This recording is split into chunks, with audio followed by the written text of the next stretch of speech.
Good evening and welcome to Insite Life.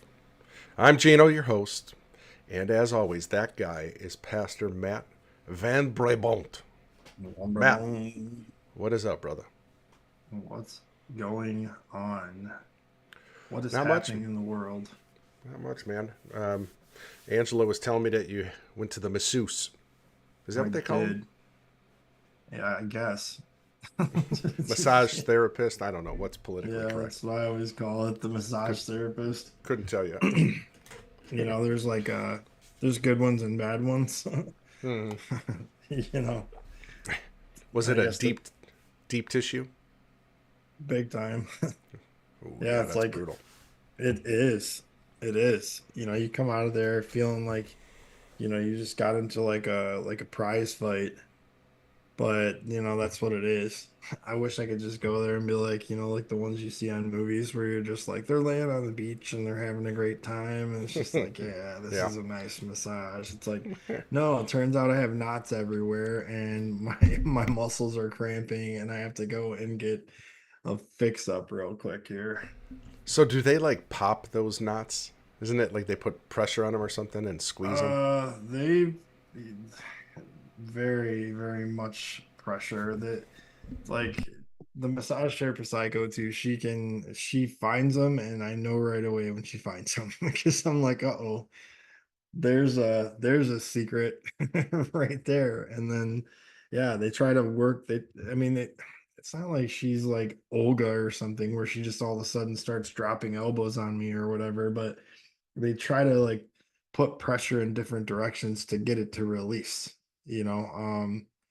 Because that's what it is. It's like a buildup of lactic acid that gets stored in your muscle and it builds into a knot. And so that binds that muscle. It kind of locks it up from moving freely. Now, if I was disciplined enough to actually go ahead and do the things that she's been trying to tell me to do for like years now, and my lovely wife also reminds me of, but my stubbornness also doesn't do it, like maybe do some quick stretches or whatever before I go and do intensive work or something along those lines. Instead, I charge right in there and then wonder why I'm feeling like crap. So yeah, I guess I'm just a glutton for punishment, man. I bring it And on myself. I just want to go on the record with a disclaimer here. I have nothing personal against anybody named Olga. Okay, that's No, Matt's personal preferences and his biases and prejudices. well, So yeah, put it no. on him. I'm just simply going by like, movie references where like this angry figure comes in and it's like the next thing you know, you're like a cat trying to claw out of a bathtub. It's not like that, but it can be kind of rough though. Sometimes it Yeah. can be kind of rough. Like even now, I didn't come out of it feeling like, wow, I feel a lot looser. I actually feel sore. And so that will be the case typically, for the next couple of days. And then I'll start to feel like, okay, yeah, my muscles are really loosened up now. I don't feel so bound up. I should be good until I do this to myself again. Yeah. I guess that's just getting old, man. It kind of Hmm. sucks. Although I gotta say, we had a new friend, Joe, on a couple weeks ago, and New friend, make new He's friends. he was a cop on the Boston force back in the '90s. He busted Boston. Whitey Bulger. I don't know if you remember Whitey. He was like a mob guy in the Irish mob there in Boston. Big guy. Uh, I've heard Helped heard the name. Don't Yeah. necessarily. I imagine Well, probably not a very great dude. I wouldn't lump him in Christianity with us. Yeah, I'm not gonna. Oh, yeah, But okay. anyway, this guy was bad, but he helped take him down. And but then he got out of the force. He started whistleblowing on the force. And what's really cool is he got into health and nutrition because he was a kind of a hockey nut athlete. And so him and 500 naturopath doctors and some other scientists and researchers and AI and all this stuff over 12 years they've been coming up with this supplemental plan, um, a body scan, a blood test, like all this amazing stuff that's about to break. And it's literally going to put hospitals out of business, I think. Like, this is so crazy and revolutionary. So he was on, we become friends. We're going to definitely be in contact. So, I mean, Matt, it's crazy stuff. Like they're going to be able to go down just with a blood test. They can get to the cellular level and see Sure. what you're lacking, what tolerances are. Like, I mean, it's crazy technologies, and it's only been around for about a year. And then they have this body scan that takes 15 minutes, and it does this, pretty much the same thing. It just gets down to the bare bones. Well, not really the bare bones. That's just a figure of speech, but I don't know, the bare cellular level, That whatever you yeah, want to because call it. that would just be an Yeah, X-ray. yeah, that's called an X-ray. Yeah. So, yeah. But anyway, it's really cool, man. And I mean, it's like he'll have like elite athletes, and what they'll do is scan them, and they can tell that athlete, "Hey, man, you're really prone to a knee injury if you don't do this, and that, and take this supplement." So they can. It's all preventative stuff. They call it. They call it. What do they call it? Preformance. So you're getting ahead of the game Performance. before your Oh, performance. Yeah, it's pretty neat. So that's going to be we're going to be on top of that for sure on some of my other shows. But anyway, tonight though, Matt, I thought, nice. you know what's kind of cool. And I know, look, AI gets a bad rap, man. He Yeah, has no street for cred me. right now, except when you're doing homework with your son and you need to find answers really quick. Or I'm you not need, gonna. or you need like, honestly, when I'm doing stuff for like for Heat Street, like if I'm doing a post, it's like, do you want AI to generate this post for you? No, I don't. I don't. You know, it's like I was writing this what was this? It was like a brief description of our you know our products and our company mission or whatever. And same thing. It was like, would you like AI to generate that for you? And I'm like, you know what? Let's see. Let's see what AI has to say. And it was definitely a robot because I was like, there's no way there's more eloquency there than most human Oh beings I've man. ever spoken Well to. then, you must be using the wrong AI. Was it? Did you use Chat GPT or No, it just was like like Google? something, it was something built into like this application. It was just Oh like it was built in. I didn't pick one. It was just like, oh, use no. AI. Try Chat GPT. It's really cool, man. But I can see how, man, I would have been an amazing student if I had Chat GPT, man. Because Not a it's crazy. sponsor. It's just insane. Yeah, no, it's just insane. Anyway, I mean, I am against AI for all the other reasons that are probably going to be really bad in our near future. Uh, I mean, think about this, Matt. It can get so realistic. It's pretty realistic now, but think about it in 5 more years or 10 more years. You won't be able to discern whether it's a real person or an AI generated being, and they could put a political figure into some setting, throw it on there, and everybody thinks like a good guy turned bad or a bad guy turned good, or or that Jesus returned and you missed it, right? Or That's why I'm stuff not a like fan crazy, of it. yeah, crazy stuff. That's why I'm not a fan of it. Honestly, you see like honestly, if you spend really any time on like social media and you see ads from like celebrities and things like that, they're all AI. The whole ad is AI generated. That celebrity never knew that they were selling crossbows. Just for instance. That's like one of the things. Like I've Matt, seen that one. Blake Matt, Shelton. you What? are brilliant. Who's going to sponsor Heat Street Detroit? What? We AI? could, no, we could AI generate Mike Lindell. He's a sponsor right here on Insight. I'm telling you, You literally, think that's what it is. A you lot think of there's any these, liability issues with that? I, who knows, man? Who knows? I It's mean, free game. when you're using like, you know, like an actor or something like that, a celebrity likeness, yeah, I would imagine that there's some repercussions if they all of a sudden got wind that now they're a spokesperson for this company that's trying to sell ground blinds, you know, for deer season. You know, I saw one that was it was Blake Shelton, and I was like, yeah. But the thing is, you know, you could see like the way that it like it hesitates, like the lips and things, they aren't completely in sync. And I'm like, oh man, See, but that this ain't real. but give it another 5 years, probably just 2 years, and it's going to be, you will not be able to discern real from fake, and that is terrifying. They're gonna Well, have to have. that already happens. That already happens. But the thing is, what they have to do is just like they've done with everything else. They've slow dosed us with technology that we've had for a long time. We've had this technology for a long time. It's nothing new, For sure. Yeah. guaranteed. We're at But they least slow dose 25 it to years us to behind, at least. normalize it.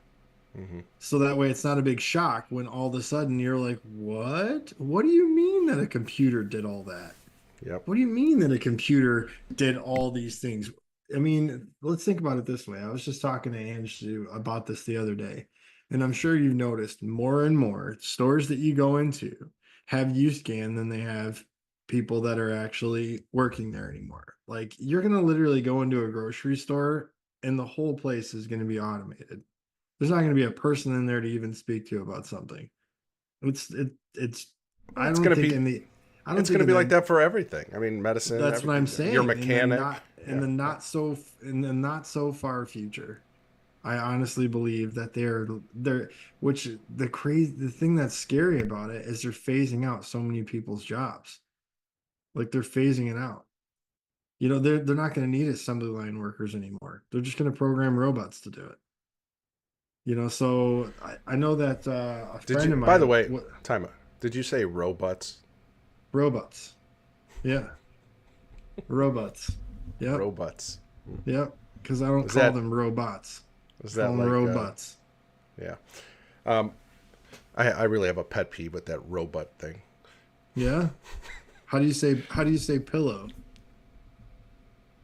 Pillow. You ever heard anyone say pillow? Pillow. No. Yeah. What is Well, that? people Like a do that. southern Tomato, thing or something? tomato. I know Joyful June. I wish Joyful June was here because she loves the way I say car. Ka. like, I like from forgot what Boston. I forgot what word she says that it sounds like. I have to when she gets here. We have to ask her because I always Yeah. forget, but it's kind of funny. Anyway, all right. So Matt, the whole AI thing. So the reason we went Yeah, down let's that go. little bunny trail Yeah, I was know. I'm because I frustrated. was thinking, I'm like, you know, the AI generated like animation stuff is really cool. And I've come across like YouTube shorts and some TikToks where they're doing biblical things and letting AI take control of the animation. So it's still biblical, but AI is generating these really cool images and videos. So I was like, well, let's watch a few of them. Let's check them out. It started when I was thinking of the Shroud of Turin because it's been in the news quite a bit the last couple months. And about a year and a half ago, I did like a whole, gosh, me and Mike on the Blender did like an hour and a half or 2 hour show just on the Shroud of Turin and new evidence and stuff, which was really cool. Now, Matt, again, well, man, it's already two times I'm going to throw the disclaimer up, but I just have to say and Oh go on boy. record. Yeah, I got to go on record. Ooh, how did my disclaimer get off center? Look at that, Matt. Yeah, it's only Who's over me. who's the producer here? I know. I do have to say, I do not need archaeological evidence or scientific evidence to prove that God exists and that the Bible's true and that Jesus came and died and rose again. None of that I need. But I think it's really amazing when that does happen and it supports and builds up what we truly believe as Christians. I think that's an amazing thing. And I just think it can help someone maybe weaker in their faith or someone that's just coming, or searching, I guess, or blah, blah, blah, blah. Someone that's seeking Jesus or trying to find out, is he real? And they come across some of this stuff. I mean, it could spark some interest, and then maybe they dig a little deeper, and you never know. We live at a different age, my friend. Yeah, we do. You're right about that.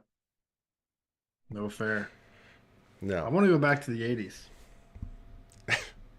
When I think the 80s clay, were awesome. so clay animate. Okay, let's take a survey. Clay animation, Claymation, um, regular cartoons, hand drawn, amazing.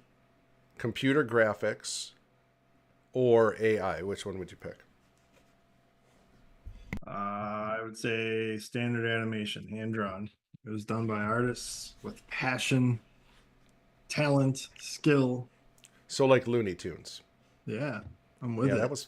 that is amazing, man. When you see how, oh my gosh, they were like painting. They had like a whole section of painters that would just make the back slides or whatever they called them, like the backgrounds. They made hundreds It and was hundreds and insane, hundreds insane.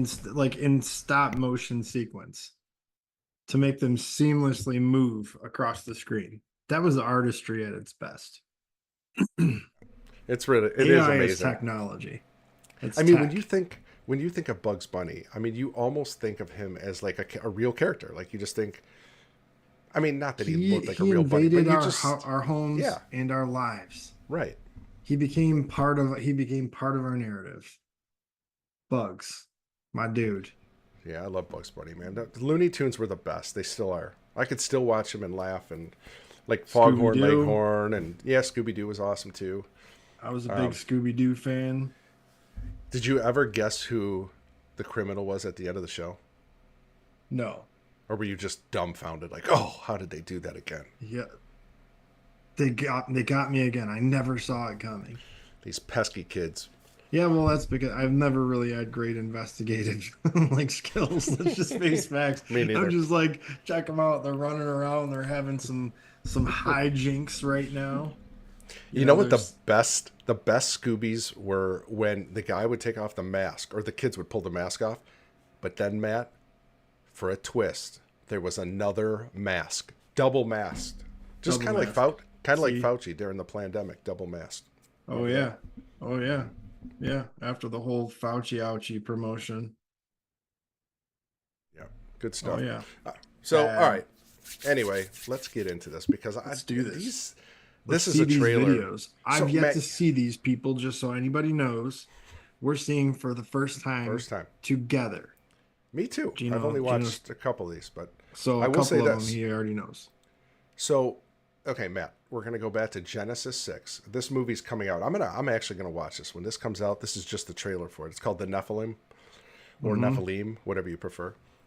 And Matt, if we go back to Genesis, robot. tomato.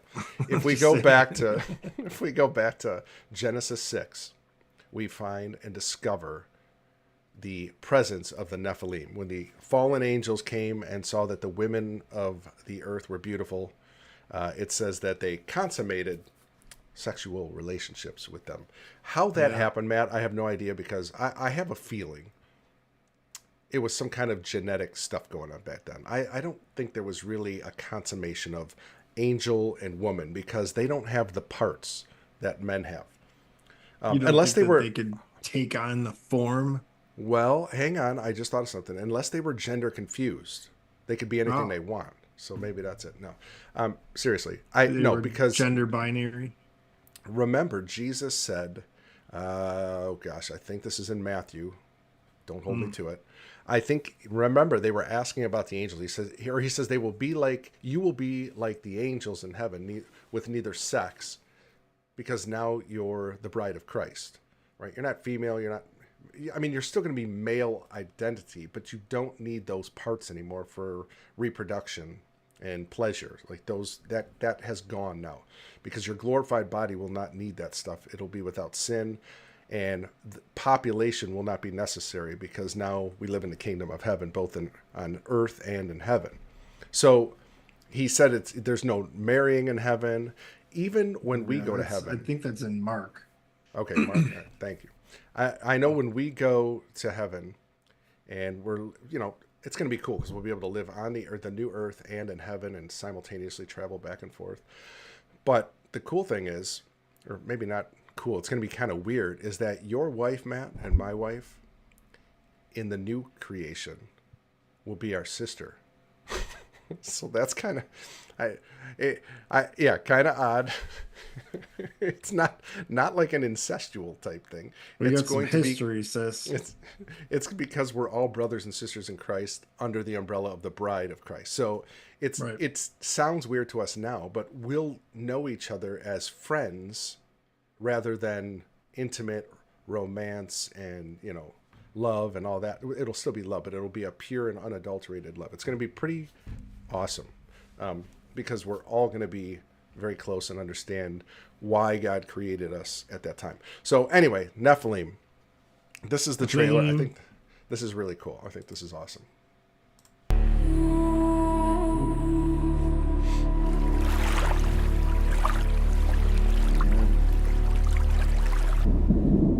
Whispers in the night, shadows long and deep, ancient giants rise, tales of old and true.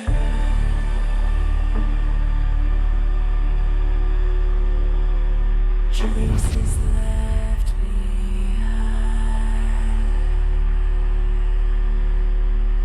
rise from earth and stone.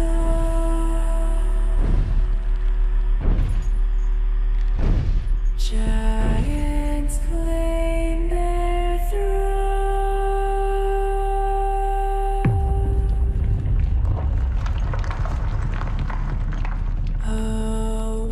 Awaken from the tomb, giants rule. Come before. Mike Rogers took $1 million.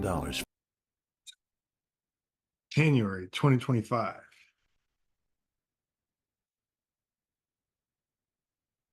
Crap. Sorry. That was really nice of you, Matt. You're the nicest anybody's ever been to me when I was muted. Thank you so much, brother. Appreciate that. Right on. Because if that was Sylvia, she's Gino, you're muted. She's so mean. Listen, So if you got a mean. bug, I don't I'm gonna deserve tell that. you, man. I don't deserve that kind of treatment. No, but how cool is it? I was actually going to come back and say, hey, do you think that music was generated by AI or men? And then it actually says the music was done by AI. So everything in that was generated by AI. Now, I saw some things there that could get a little better, but that's probably some dude on his computer in his mom's basement, with a pretty fancy little computer sitting at his desk making that. So the movie makers of the future, Matt, will be dudes sitting at their computer at their house. It'd be nerds. A one-man show. Yep. No more directors, no more producers, just tech savvy people that are out there like, we got you. There won't even be actors anymore. I don't even think you need to be tech savvy. It's going to be so easy. Yeah. I mean, I think I believe there probably won't even be actors anymore. All the actors. Well, I mean, obviously, when Hollywood, the literally the road that it's going down right now, I don't know how many of them are gonna honestly be left. Like, I mean, it's kind of looking that way. The P. Diddy stuff, yeah, it's Oh getting man, ugly. the amount of exposure and all the people involved, and I personally think, like, not to stray off on some weird, another topic, but I personally think that he's singing like a songbird while he's Oh, in yeah. there. And a lot of people are going to be in some deep, deep trouble, which Matt, is, it's just as well because we've been talking about the shaking. We've been talking about yes, we the have. exposure. We've been talking about, the truth coming to light because, you know, darkness can only hide itself for so long, and so it is what it is. I mean, hopefully with this AI business, it can be used for good, but that's the thing that's scary about it is it's going to be used for both sides. It's that's just the way it is. It's going to be used for both sides, and that's where I feel a bit skeptical about it because it's like, what have they done, up until this point, obvious, like in obvious and not so obvious ways to subliminally influence us to do things. Now we're gonna rely on a technology to do the very same thing. So that's one of the things that really makes me apprehensive about it. Maybe I'm just old school because, like I said, I did in fact say that I would like to go back to the 80s because I just think it was a cooler time.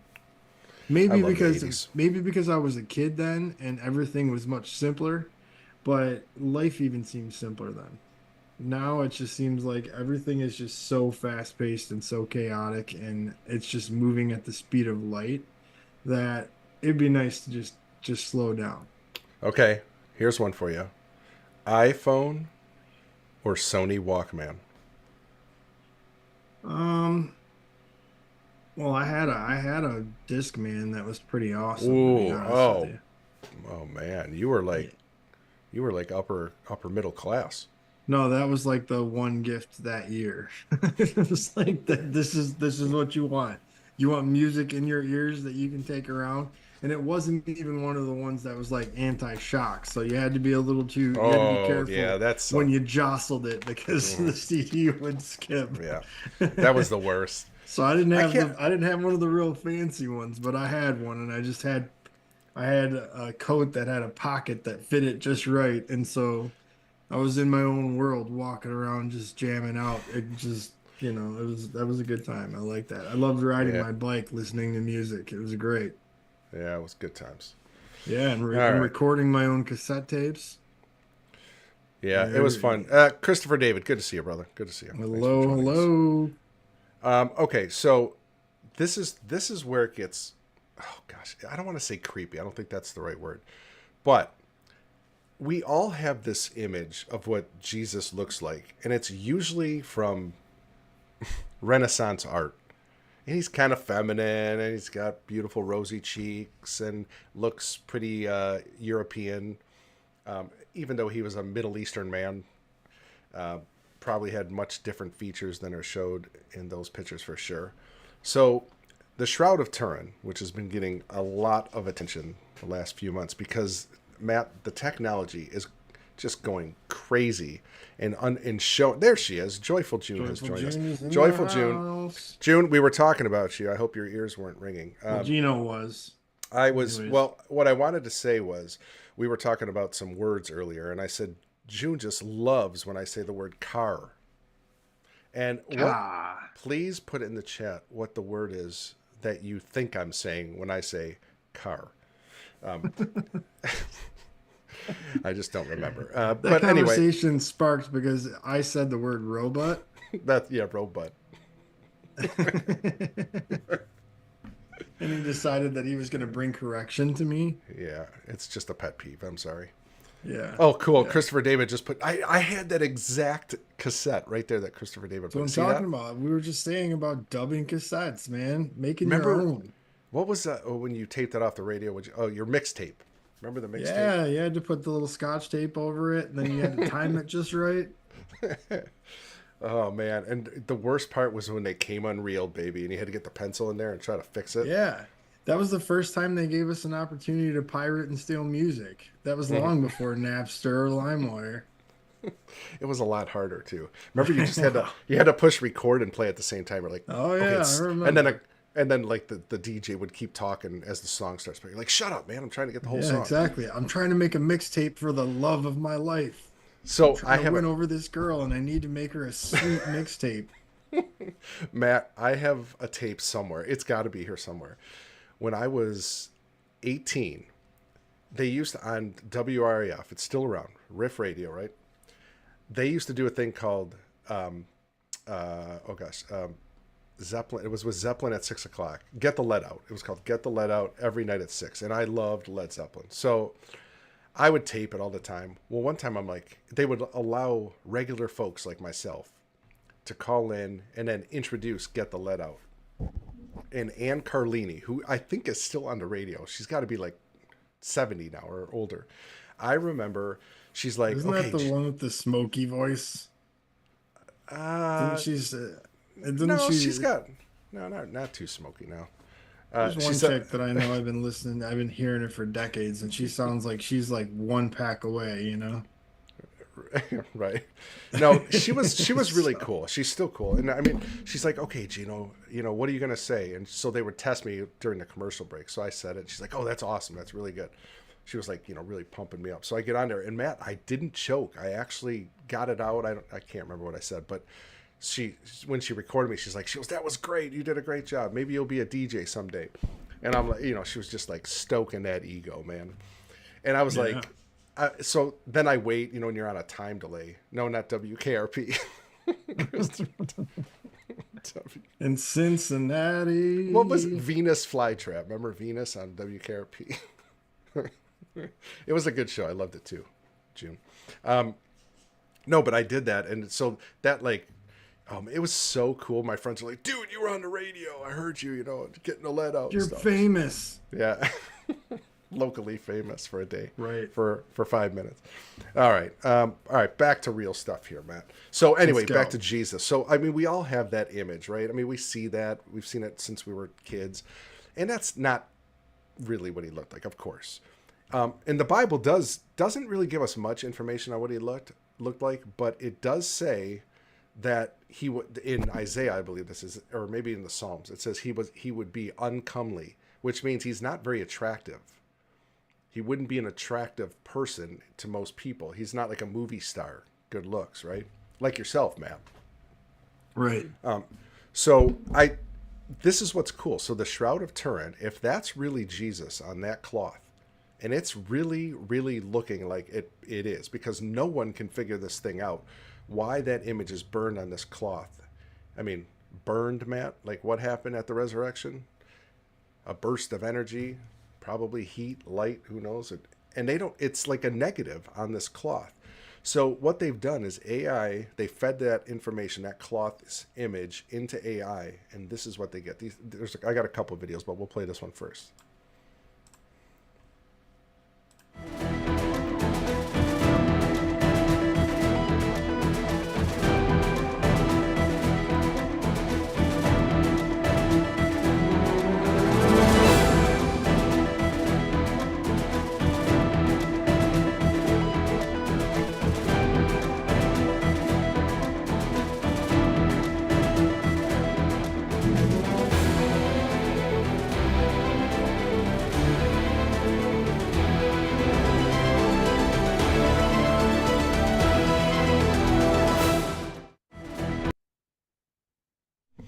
Pretty cool, huh? So that's probably what he looks like. I got another video here in a second. But Chris, yeah, I loved news radio. I was just thinking of that the other day when I was watching the Rogan Trump interview. Because remember, Joe Rogan was like the maintenance guy at news radio. That was when he was like 20 years old or something. He Oh, was man. hilarious. It was a great show. And then June, I am sorry, another assault by a student? Well, thank God you're all right. We will definitely be praying. Yeah, for sure. Man, teaching's a rough job, man, especially in some of these school systems like June's in. Praying for you, sis, as always. Very sorry that had to happen. It's not even my time of the month either, and it feels like PMS. It's Shark Week. That's how I know it's probably spiritual. Yeah, for sure. TMI. You know, this is a thing. This is where I feel like I said earlier, it'd be awesome to go back to the 80s or even the 90s from that matter, because the young ones, they understood some form of order. Like, you know what I mean? Like, I remember I had a teacher. His name was Mr. Sherman. He was an electronics teacher. This guy had been teaching at the high school, I don't know, since like my grandparents or something. I don't know. He was there forever. My mom remembered having him as a teacher, like as an example. We're like a 20-year gap in age, and yet she remembered having the same teacher. And so but I remember one time in a class there was a kid that I went to school with. He was a bit of a rebel rouser. He liked to cause trouble. Electronics wasn't the most exciting class. It's like whatever. You're sitting there and you're soldering mercury boards and whatever and making light bulbs come on. It wasn't all that exciting. Hey, but what about transistors, Matt? Listen, I went Where would into the low world be voltage without electricity transistors? and did it for 20 years, so it did something. That's all I'm saying. But either way, so he started spouting in on Mr. Sherman, and Mr. Sherman went right back at him, and let's just say the conversation wasn't super nice. He got to the point to where he got this kid so upset, this kid charged him, and I'll never forget it to this day. This guy's probably in his later 60s. He grabs this kid by his arm and his head and takes him right into the lockers and knocks him completely unconscious. And then he looks at the rest of us and says, "Anyone else?" We were like, Nice. no. Like, I that's a hard no. Old I bet man's that got some moves, baby. that You was know probably what? the quietest that class ever got. Listen, and honestly, you think he got fired for his job? No, listen. I don't think that maybe that was a little bit excessive, but the kid did charge at him and he wasn't looking to give him a hug. So it is what it is. It's unfortunate the way these Wow. kids are now. You see these videos constantly where these kids are like, they'll just throw things, they throw chairs across the room and all these things. It's like, this is wow. It's Don't you just think though? There's a part of me that thinks it's because it's the TikTok generation that they're starting stuff so they can impress their friends and get views. I mean, some of it's just bad kids. There's always going to be bad kids, but it just seems like if they know something like that's going to go viral, I don't know. Who knows? It's a different world, that's for sure. I'm glad there wasn't cameras and videos when I was in school because I did a lot of right stupid on. stuff. I think Oh Joyful June's little pick there, obviously it's really small for me, but it's like, is that roller skating? yes, It's yeah, roller it's skating. yeah, That's childhood exactly movies. what that is. So Nice, that's where I met my wife, was at a roller skating rink. really. So yeah, that's where I met Ann. Which She was a DJ, which rink?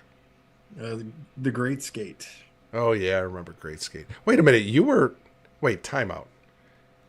She was a DJ? Yeah. How old was she? When I met her, No, as a DJ. she was like 17. Hmm. That's young for a Um, DJ. well, let's keep in mind it wasn't like your typical DJ. She got up there and said cutesy stuff and put on CDs. I mean, come on, it was the early 90s. It's not like she was up there with the ones and twos and all that. You know Yeah, what I mean? yeah. She wasn't. It wasn't that serious. It was taking song requests and putting them on. You know what I mean? But she was just she was a personality, which worked. I started going to that skating rink when I was like 6 or 7 years old because one of the managers lived down the street from me and gave me free passes all the time. Mm. So I'd gone to Amen. this. Amen, Yeah, Chris. Yep. That's it. train up a child in the way that, yeah, exactly, that's the truth. I also like I that one about sparing the rod. Oh yeah. Hey, I hated roller skating as a kid. And ironically, as an adult, I owned a rink. Me and my dad, it made no sense, but it was for hockey though, roller Yeah, hockey. that's what I But was gonna say. Yours wasn't for roller skating. Did the rink that you have, did it have one of those plastic floors that had like the yes, sir. bumps? I We had the hated best. that. No, it didn't have bumps. It just looks like bumps. It was like ice, dude. We had the. I'm not joking when I say we went and spent. It was $50,000 just for that floor for that rink. We had the premier floor at that time in the United States. It was one of the best floors you could get. And then our rink was an actual hockey rink, ice rink. So I mean, it was like glass and it was crazy. It was I Did missed you ever that go? because it was fun. Did you ever go to Skate World? Yeah, I lived in that subdivision my whole Okay, life. so that blue hard plastic floor that they had with those bumps, like when you rolled over it, it was Yeah, like the no, worst. yeah, Just to no. give those people that never been to Great Skate before, that floor was like the best gym floor you've Wait ever a been minute. on. Wait, timeout. No, Skate World had wood floors, unless they changed them out at some point. Not when I went there. It had a blue floor and it was Really? terrible. But skate this now the Great Skate had the wood floors. Hmm. Solid, nice, clean, level. You could skirt around on those things. I was super, super fast. Neo Loved it. comes in with the skating sticker like That's that. what I'm Boom, saying. just Like like that's what that, we're Matt. talking about. That's What's it. up, Neil? Good to see you, Everybody sis. loves it. Matt, I hated roller skating, but I did get decent on rollerblades when we had our rink because I started to play hockey, even though I could not. Oh gosh, Neil's husband he plays hockey, but I sucked, to be honest. Like I played with the 35 and older, and I was like, oh dude, okay, this is crazy. We're getting way off the subject, but I listen to know. this. So I had this dream. This is probably let's see, we opened up our rink in '96. So in like '95, I had a dream that I was playing hockey and I scored the winning goal in this game, right? And I woke up and I'm Yeah, like, that was definitely okay, a dream. wait, no, dude, check this out. So I remember, so I wake up and I'm like, that's weird. Like I don't play hockey. I liked hockey. I watched hockey and stuff, but I wasn't good enough to play. I never did. My friends played, whatever. So fast forward like 5 years, I'm playing in this 35 and older league with it's my own league, but they needed a guy and I'm like, I'll play, whatever. And our team, I swear it wasn't rigged, Matt. We ended up winning the championship. Mm, Okay. But guess who scored the winning goal in the playoffs?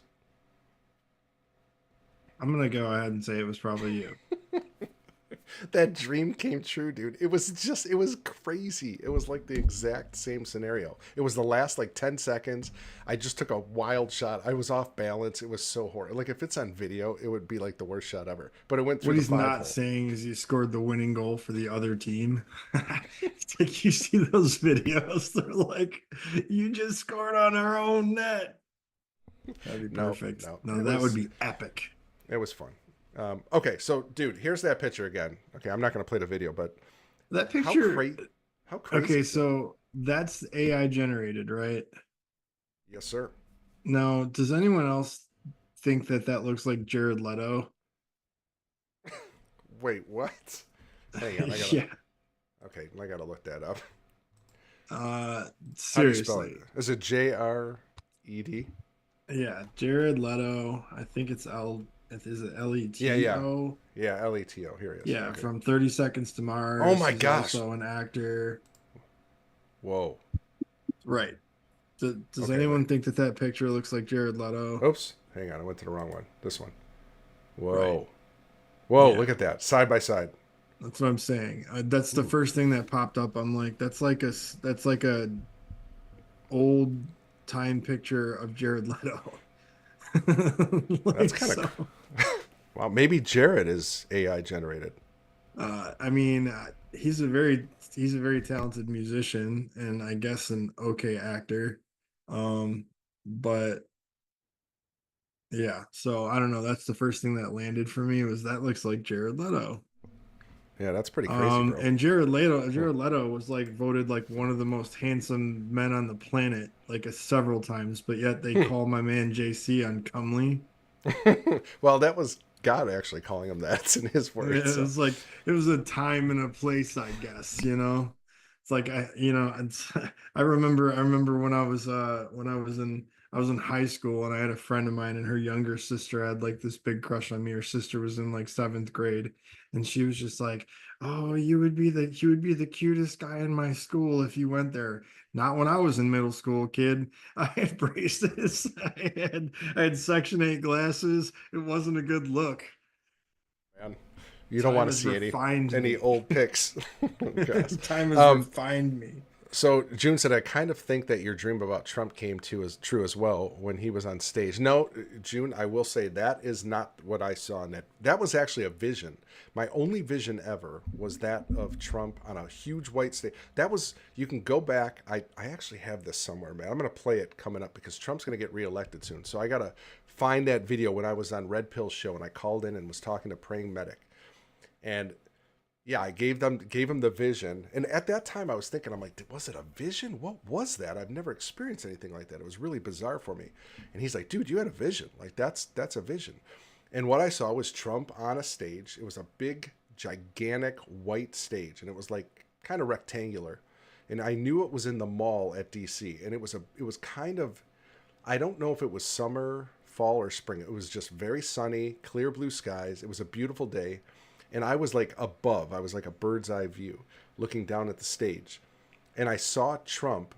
Actually, I take that back. Before that happened, I was scanning the mall from above. And all I saw were like when I say millions, I mean millions of people. Like if you ever look at the pictures of the famous I Have a Dream speech from MLK, it Right. blows that picture away. Like it was, as far as the eye could see, it was just people upon people, and all of them had their hands raised to the sky and they were chanting Jesus. It was amazing. Jesus. And then I pan down again and I see Trump by himself on a stage and he's on his hands and knees facing down, and I see his back like writhing up and down, like he's like crying. Like I knew he was weeping, and I felt like he had been humbled tremendously. And I knew he was president. That was right after the resurrection election, fake election, whatever you want to call it. So it was crazy. So I'm waiting to see if that comes to pass or not. So June, yeah, not the assassination was something I definitely didn't see that. Yeah, I kind of thought he would be assassinated, or there'd be attempts for sure, but. And then Chris said, the pick looks good right from the turn. Yeah, it's amazing. I mean, that's literally just however AI does it. takes it right Right. off there. Now, Matt, what do you think? I mean, do you think that, I know you haven't really researched or anything, but just from your gut, do you think that was the actual burial cloth of Jesus Christ? Well, I mean, it's hard to say. Like, I mean, I can say the what I can say that yes, I think so, but it's just a theory. That's the whole thing. Didn't they? Wasn't there actual like DNA that was taken from it? The blood, dude. Like, well, I think the next video has some of that in it. But yeah, like the blood is like type, oh gosh, it's like a rare type. I forgot which one. I don't, type A, type O, what, I don't know, whatever it was. My Um, blood type is O negative, baby. It's as rare as it that's gets. rare. That's rare. So, but no, what's really cool is they've done, I don't know, it's been the most scrutinized article in antiquity. And what they found is even pollen samples go back to that very region that where Jesus would have grew up and where that cloth would have been made. And that cloth was very expensive for its day. So if you remember in the accounts of his death, it was oh, I just had his name and it went blank. The guy that the very wealthy guy that gave Jesus his tomb. Oh my gosh, Bart. Oh my gosh, help me out, chat. I can't remember. Come on, you know it. Yeah, Joyful June whatever. says, "You don't think the dream may have represented our prayers to Jesus for Trump's protection and his humbled nature after being shot at?" No, because I don't think it wasn't a dream. I've had other dreams of Trump. I mean, Matt, I've had probably 10 dreams of Trump, and lots of them are his return. One was really cool. He came, you know that meme where you see nothing's happening here and all this stuff's blowing up behind Leslie Nielsen? It's a famous meme. I mean, everybody's seen it. Sure. It was kind of like that, but it was a dark cave, and Trump is coming out of the darkness, and he's wearing his typical dark blue suit with the red tie. He comes, yes, Joseph of Arimathea. Thank you, Joyful Jew. Gosh, that would have driven me There it crazy. is. So he's coming out of this cave, and I'm standing next to the cave, and as he comes out, he fist bumps me, and he's got this like little grin on his face, and we like both go like this together, right? And it was so cool. And he was like this, I mean, he was like a superhero in this dream. And I knew like God was showing me he's coming back. And this is like 3 years ago when I had that dream, maybe 4. But I've had other ones. I mean, some cool things. Some of them are personal, like things that he was showing me about myself, but not necessarily that I was going to meet Donald Trump, but like showing me like to start thinking differently about certain things and how Trump thinks on this or whatever, like just cool stuff like that. But I have had prophetic dreams about him for sure. And I know they're going to come to pass. We are in the season right now. All of this We are stuff is going in to it. start happening. We're Yeah. in it. We're in it to win it. June, this is what gosh, we're going so off the trail here, Matt, but Let's get back, baby. I do believe in the next 2, 3, 4 months, somewhere in that range, lots is going to be happening. He is going to win. I have no doubt. But what stunts are they going to pull between There's going to be his, some shistiness. oh, it's going to get, I think we're going to see stuff we've never even seen before. And they're going to try to pin stuff on him again and all this stuff. But it's, I think most people, most patriots believe, oh, when he gets back in, it just goes back to normal. I don't think so. I think there's going to be a period of time where it's going to be pretty rough going because they have destroyed so much and they're still destroying it even while he gets in. And it's because God will not allow a man to get the glory. So Trump, he doesn't, he's anointed Trump to be the president, but he will never allow Trump to get the glory. So Trump needs to be humbled. And I think that's what that vision was that I had, that he was a humbled man. I don't know what humbled him. I don't know if I pray it's not another assassination attempt and he's wounded or something, but whatever. Let's think about it this way. That's So what it seems like to me. what kind of a dumpster fire did Trump come into when he served his last term? You know what I mean? Yeah, 8 years of Barack Hussein Obama. Yeah, that was it was it was a dumpster fire that he came in, and then everybody was coming at him because hasn't fixed anything or undone. There's a lot to undo here. There's a lot to fix, and so I think that's what the case is going to be But I've been saying it for a while now, that no matter which way the election goes, there's some dark days ahead. So we need to stay prayed up. We need to stay prepared. We need to, be covering our families because there's dark days ahead. If Cackle and Kamala happen to win, all the people that obviously are really fighting for it, yeah, that's not going to go over well because we stood silent last time. That's not going to happen this time. That won't happen again. Just in the event that it went that way, I don't believe it's going to, but I'm speaking theoreticals here. But if Trump wins, you know the whole woke, all that stuff, they're all going to lose their minds. They're going to be setting fires to cities again. They're going to be Like activated. I've had visions of it. They're going to be setting fires to cities again. Absolutely. There's no doubt in my mind that's coming. I know. See, gosh, when we have Gina Phillips on, she's into the whole programming thing. She understands programming and how the mind works and what the elites do and with MK Ultra and all this stuff. And when she talks about, she says all of them are programmed. It doesn't matter what group you look at, BLM or, whatever. All those groups are, the feminist movements are all programmed. And all they need is a word, a color, a trigger, and it sets them off. And that's coming. There is no doubt in my mind. But I believe God's allowing it for a reason. He allows everything for a reason, of course. But I think the ultimate reason is that Trump will not be glorified. Because, Matt, let's face it. You and I both know lots of people in the patriotic movement that pretty much worship Donald Trump. Donald Trump is a man.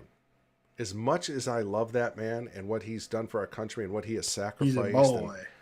He's just a dude, right? And He's just a dude. I don't worship a dude. I worship Jesus Christ as my Lord and Savior. I And worship the dude. the dude, absolutely. The dude. So I don't like, and I'll tell you what. I mean, he's probably, when he gets back in, there's going to be some things he's going to institute that I think Christians are going to have a problem with. Not saying he's not a Christian, but I think he's either from pressure from behind the scenes or just his own decisions that, are immature in his faith or something. I think that's going to happen. By the way, human condition is going to show itself. Chris stuck that meme in there in case you never saw it, Matt. There it is. Nothing to see here. Nothing to see here. Nothing to see here. Joyful June. Because Lockheed Air Force Base is 40 minutes away, we don't normally see them flying over, especially that low and that fast. I saluted them from the ground, and the students stared at me like I was nuts. Lol. Oh, Lockheed, by the way. And you missed her first one. She said today at recess there were some low-flying military planes that flew over our high school. Well, I don't have a big view like you do, buddy. Hey, I'm trying to get it all. Dude, all you got to do is go on Pilled and don't use your phone. Just do the pop-out chat, and you got it on the side of your screen. It's beautiful. I've got all my pop-outs right here, even though no one's chatting. The problem is, as soon as I do that, I'll exit out of this whole thing, and then the whole show will be over because the talent has officially left the building. That's right.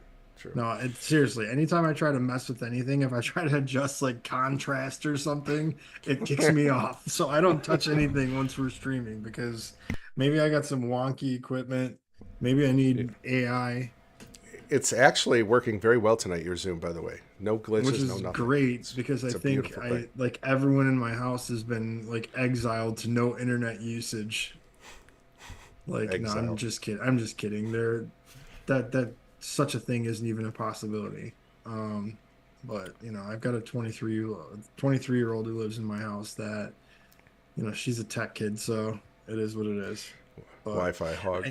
Yeah, for sure, man. You go in her room and she's like on her phone while a movie's playing on her laptop, and a game is paused on her her iPad. I'm like, kid, you're sucking up all the juice. You're sucking it all up. That's anyways. Same story here. Okay, so this one is about a 5-minute video, but this is Jesus. So we're circling back to AI, the original topic, just so everyone knows the original topic, because we do bunny trails here. We are bunny trails, right? That's what we do. You know what?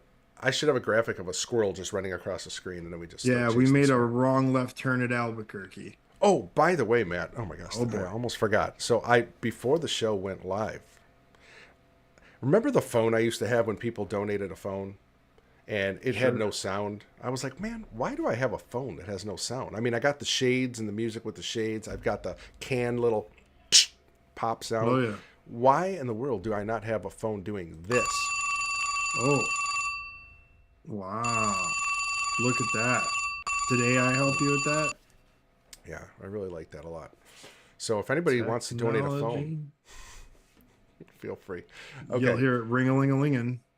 Yeah. So, okay. So this is, I'm going to say this is a little creepy. I mean, this is Jesus talking, and this is the same. They lifted this from the shroud also and made the same image. This is more like cartoony, though.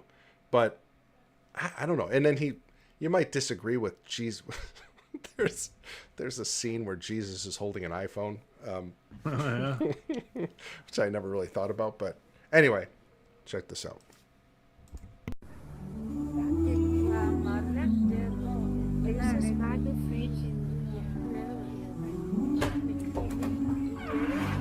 Yeshua! Anahaka, Atlet at Atheti Kreba.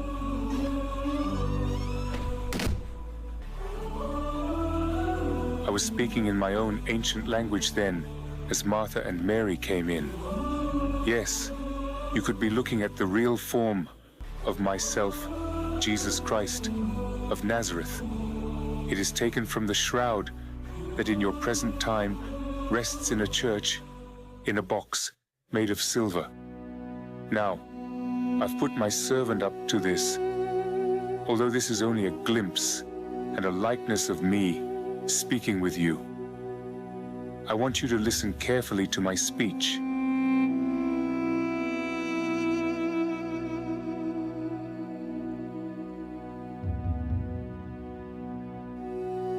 Do you remember when I said, "For it will be given to you in that hour what you should speak"? For it is not you who speak, but the Spirit of your Father who speaks in you. Sometimes it is the Spirit that moves me to speak through this avatar.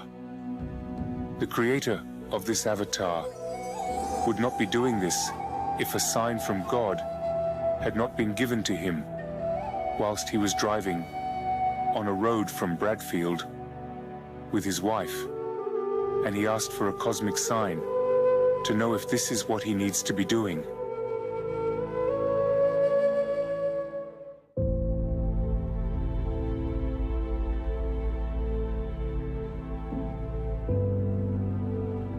On the shroud, my name Yeshua is written in blood across the...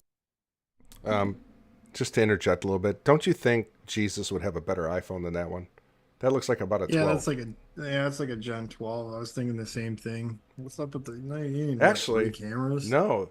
Yeah, that's only 2, so that might be like an 8 or something. Oh, You even come got on. those 3 cams, baby. What kind of world are we living in? And Chris donated the phone. Oh, thanks, I know, Chris. I So when saw we it, get I back, saw it. I am playing it. Okay, back to the video. the forehead. You've heard of the saying, written in blood, to establish a fact, haven't you? Pathologists determined what type of blood flows these are from arterial and venous blood flows and confirmed they are natural blood flows after coagulation of the blood. Remember when I said, "For this is my blood of the new covenant, which is shed for many for the remission of sins. Do this in remembrance of me." Now you can see the blood I shed for you and believe. On the back of the head, on the reverse image, the Hebrew word for my new name of God, Elohim, Aleph, Tav, meaning I am, the beginning and the end. The symbolic meanings are in the strength of the cross.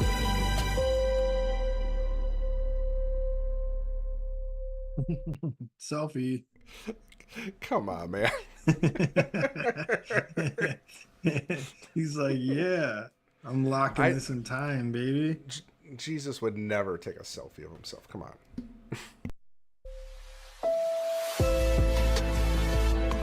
In the Gospels, I have spoken to you in figurative language, but I will no longer speak to you in figurative language, but I will tell you plainly about this shroud.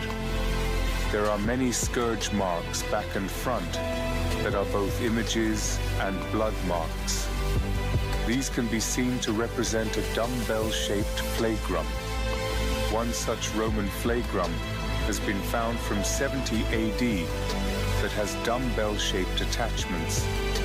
Most of the pollen found on the shroud originated from Israel and the surrounding area, but with circumstantial documentary evidence and pollen from certain areas, we can make a trail of where the shroud went after it left my tomb in Jerusalem and then went to Italy through Turkey and France. We have artists that have copied the shroud on some coins going back well over 1,000 years or more. These coins have more points of congruence on them than what it would need in a court of law to say an artist copied a face. Although there is a depiction of the shroud as early as 1190 called the Prayer Codex that has the same L-shaped burn holes and weave pattern amongst the same posture of the shroud, this undermines the carbon-14 dating in the 1980s that has been made invalid by the most recent science. All these illustrations that you have seen are included, and from the booklet, The Case of the Missing Body by Tony Cunliffe, if you would like more information. The link is in the bio on TikTok or in the description if you're watching on YouTube or other platforms. You can find out more about the authenticity of the shroud in my playlist at the top of my bio called The Shroud is Jesus Christ. Thanks for watching and go in peace.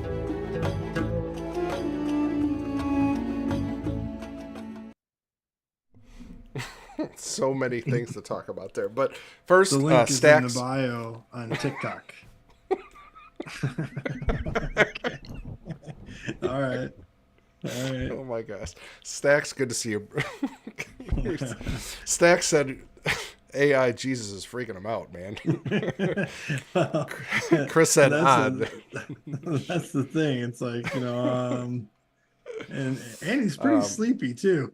It's Yes. like you tired, bro? Like you're pretty sleepy. You got the blinky blinks going. Oh my gosh. Okay, so let's take care of some maintenance here. Thank you for the phone, brother. Appreciate that, Chris. Yes. There it is. Listen- and it's listen to glory. that. Ring-a-ling-a-ling.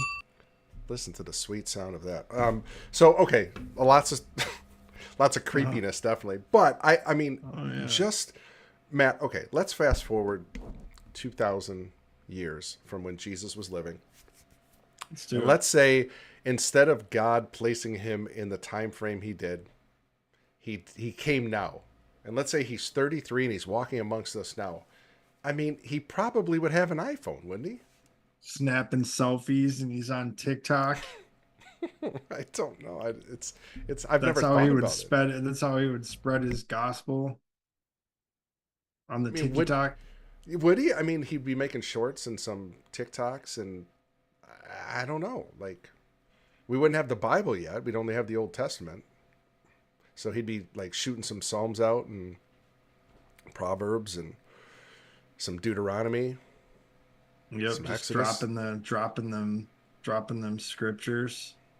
Would he use AI to generate like visuals of Moses and maybe yeah, you know what? Oh my gosh, Matt, how cool would it be like if he was walking on water and he like did a selfie of himself walking on While the he's water? walking on water, he's like, hashtag walking on water.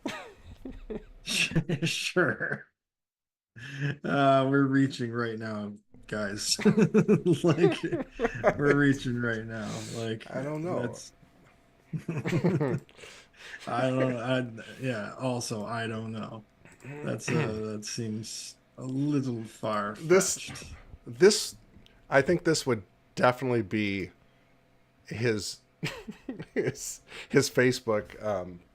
What do you call it? Picture, whatever they call That's it. his profile picture. Yeah, yeah. It wouldn't have been the one with the iPhone. Well, this isn't. This is a selfie for sure. You can see his shoulders kind of extended right there. Right, he's got a selfie stick Yeah. for Yeah, sure. selfies. Like absolutely, absolutely, he does. He sure does. Oh man. Holy Yeah, smokes! he'd probably be flipping more than tables, more than Oh that yeah. table. Yeah. That would be another one. I'd love to see that live, flipping over those money changers tables in the temple. That'd be something to see. Brood of vipers. Yeah, and then to seeing the disciples all just sitting around the Last Supper looking at their phones. Right, exactly. None of them Texting. talking to each other. They're all texting each other. You're just seeing those little giggles around the table from all the inside jokes They miss Pentecost because they're too busy watching videos. because they were on TikTok. Because they went down a doom scroll. Yeah, for sure, dude. I'm with it. I never really thought about that, but oh man. Okay. So anyway, so how about I'm gonna pick one here. Let's see. Okay, this is Matthew 2 chapter Matthew chapter 2 verses 1 and 2 AI generated Bible verse. So hold on a After second. Jesus Don't was start. born in Don't start. Bethlehem in Gosh, I hate that. You can't pause it fast enough. I already gave it away. Okay. All right. Here we go. Come on. After Jesus was born in Bethlehem in Judea, during the time of King Herod, Magi from the east came to Jerusalem and asked, "Where is the one who has been born King of the Jews? We saw his star when it rose and have come to worship him." After Jesus was born in Bethlehem. Well, that was That quicker one than I was thought. quick. That's kind of cool, though, isn't it? Like how they do like the 3D like depth thing, and yeah. All right. How about another one? Let's see. What else? Ooh, Ephesians 6:12. Ooh, this should be good. Hold on a second. For our struggle is not against flesh. Why doesn't it pause? That's so annoying. Okay, here we go. For our struggle is not against flesh and blood, but against the rulers, against the authorities, against the powers of this dark world, and against the spiritual forces of evil in the heavenly realms. For our struggle. These ones are quick, man. Short and sweet. Joyful June said, "I wonder how much the Chosen cost to purchase. Would love to buy them as Christmas present." Well, can't I think you could probably just not that I would like recommend the- recording them and giving them away, but Oh, isn't it free pirating? anyway? Well, it's free anyway. It's on your phone. It's an app. It's for crying not out free loud. to own. It's free to watch. Well, she's No, giving they- them away. I know that they sell them. They sell like the box set at Hobby Lobby. Because I saw it when we were there not too long ago. They sell it. I just can't remember how much it was for. Jules but- H248 said, hashtag walking on water. That one got me falling out over here, over there on the Rumble. That Jules 24H happens to be my wife, but why aren't you over here on Foxhole having fun with the others? I sent you the link. Right. Why aren't you here with us, Julie? Come join us. Oh, man. All right. Well, let's see what else we got here, Matt. I kind of like these. They're really cool. Okay. Biblically accurate Satan. Bibbidi bibbidi boo. This one is what the kids call viral, Matt. That means it's got lots of views. Hang on a second. Let me pause. That is, I'm not joking. That is so annoying that you cannot pause it. All right. Ready? What I'm ready. people Let's think. do it. This is what people think Satan looks like.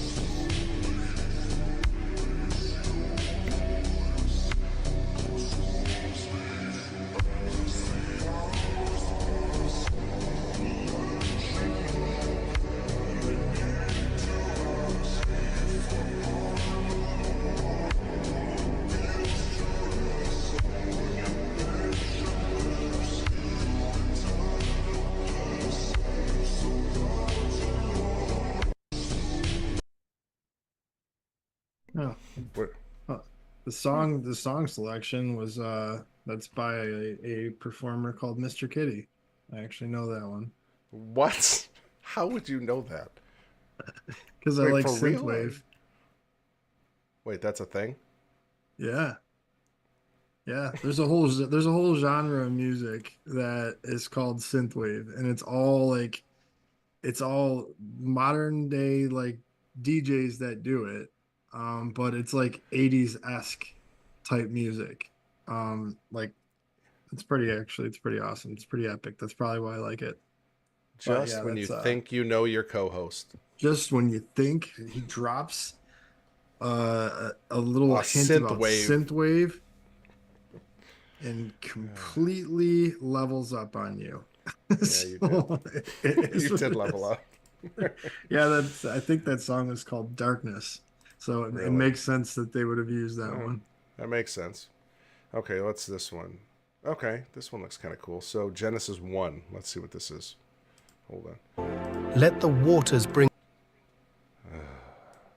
Oh, okay. So yeah, Joyful June says seasons 1 through 3 are on sale at Walmart for $26.99. There you go. But why pay $26.99 at Walmart when you can get them free? Because That's not pirating. It's free anyway. I don't understand that. I don't get it. Okay, anyway, here. Let the waters bring forth abundantly the moving creature that hath life, and fowl that may fly above the earth in the open firmament of heaven. And God created great whales, and every living creature that moveth, which the waters brought forth abundantly, after their kind, and every winged fowl after his kind. And God saw that it was good. And God blessed them, saying, Be fruitful, and multiply, and fill the waters in the seas, and let fowl multiply in the earth. And the evening and the morning were the fifth day. And God said, Let the earth bring forth the living creature after his kind, cattle and creeping thing. Let That one's all right, but I've seen better. Chris put the model of a flat Earth there for us to see. yeah, there you go. There's that firmament in the ice wall. What do you believe, Matt? You believe we're on you believe we're on a big blue marble, or you think we're on a pancake?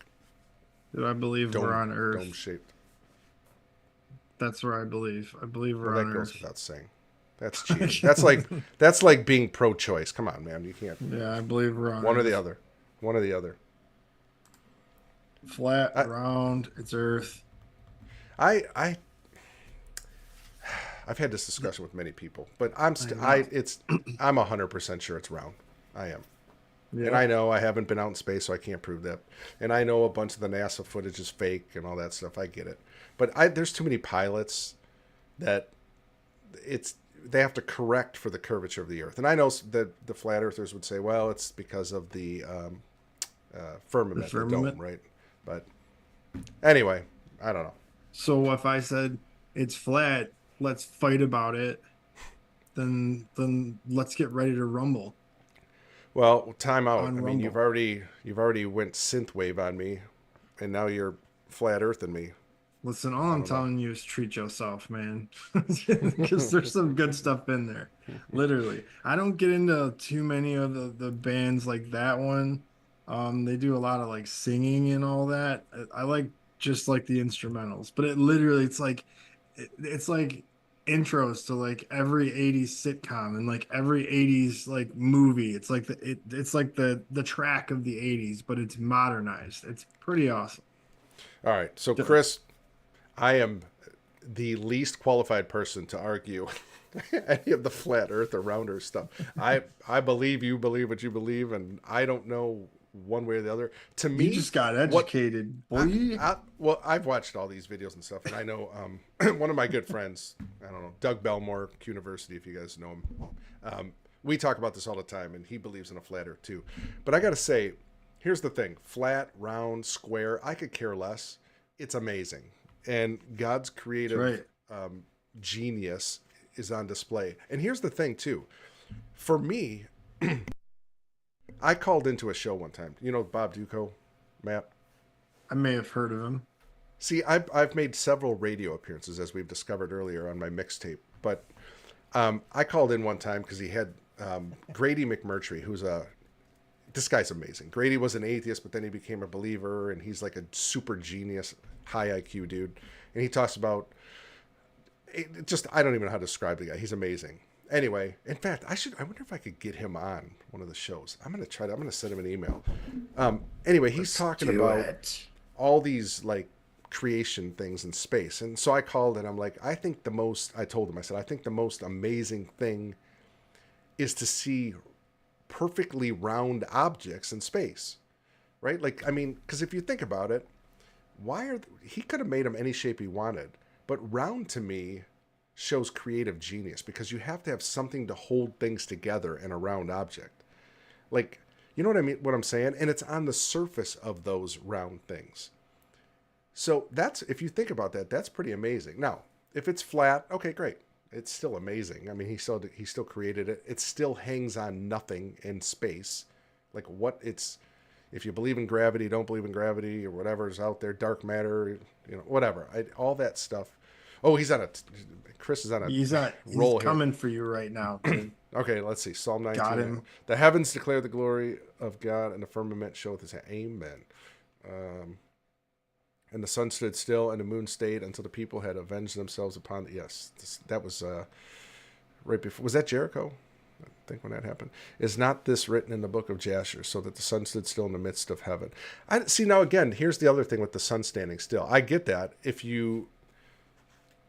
Here's my argument with that, and it's probably a weak one, but God can do whatever God wants to do, and sometimes he uses natural means, which he created. Sometimes he uses supernatural means.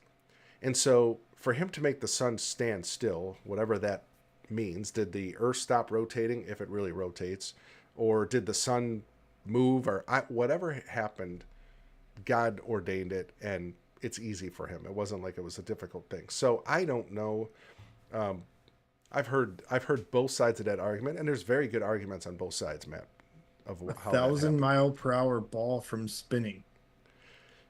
And I mean, people are going to say, "Oh, come on, you believe we're spinning 1,000 miles an hour?" And I don't know. I don't know if I believe that or not. I don't even know if we're spinning, for crying out loud. Who knows? I'm stuck on this rock like everybody else. I wish I did know though. Would you go in space, Matt? If Elon Musk texted you today and said, "Hey, Matt, no, you can jump in." You had me at Elon space. Musk. No. Okay, what if it was Jeff Bezos with Amazon? Absolutely not. What about NASA? No. If they really have rockets. No. Listen, if I'm meant to go to space, Jesus will take me there, and I'll get a good look. I'll just do like VR, just like for virtual reality. Literally, Elon Musk lost. Let me rephrase that. I was gonna say he lost all credibility in my book when he came out with the Cybertruck. But I mean, come on, man. Stupid. How can you? The Cybertruck. I see them all over the place. There's so many people that have them out here. It's ridiculous. Yeah, and she every time she sees one, she's like, I can't believe that is even a thing. And I'm like, it's more than a thing. It's almost it's a $80,000 thing.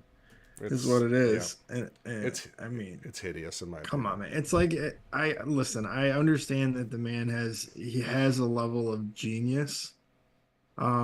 Which is, fair enough, man. Kudos to you. But it's like the world is his toy box.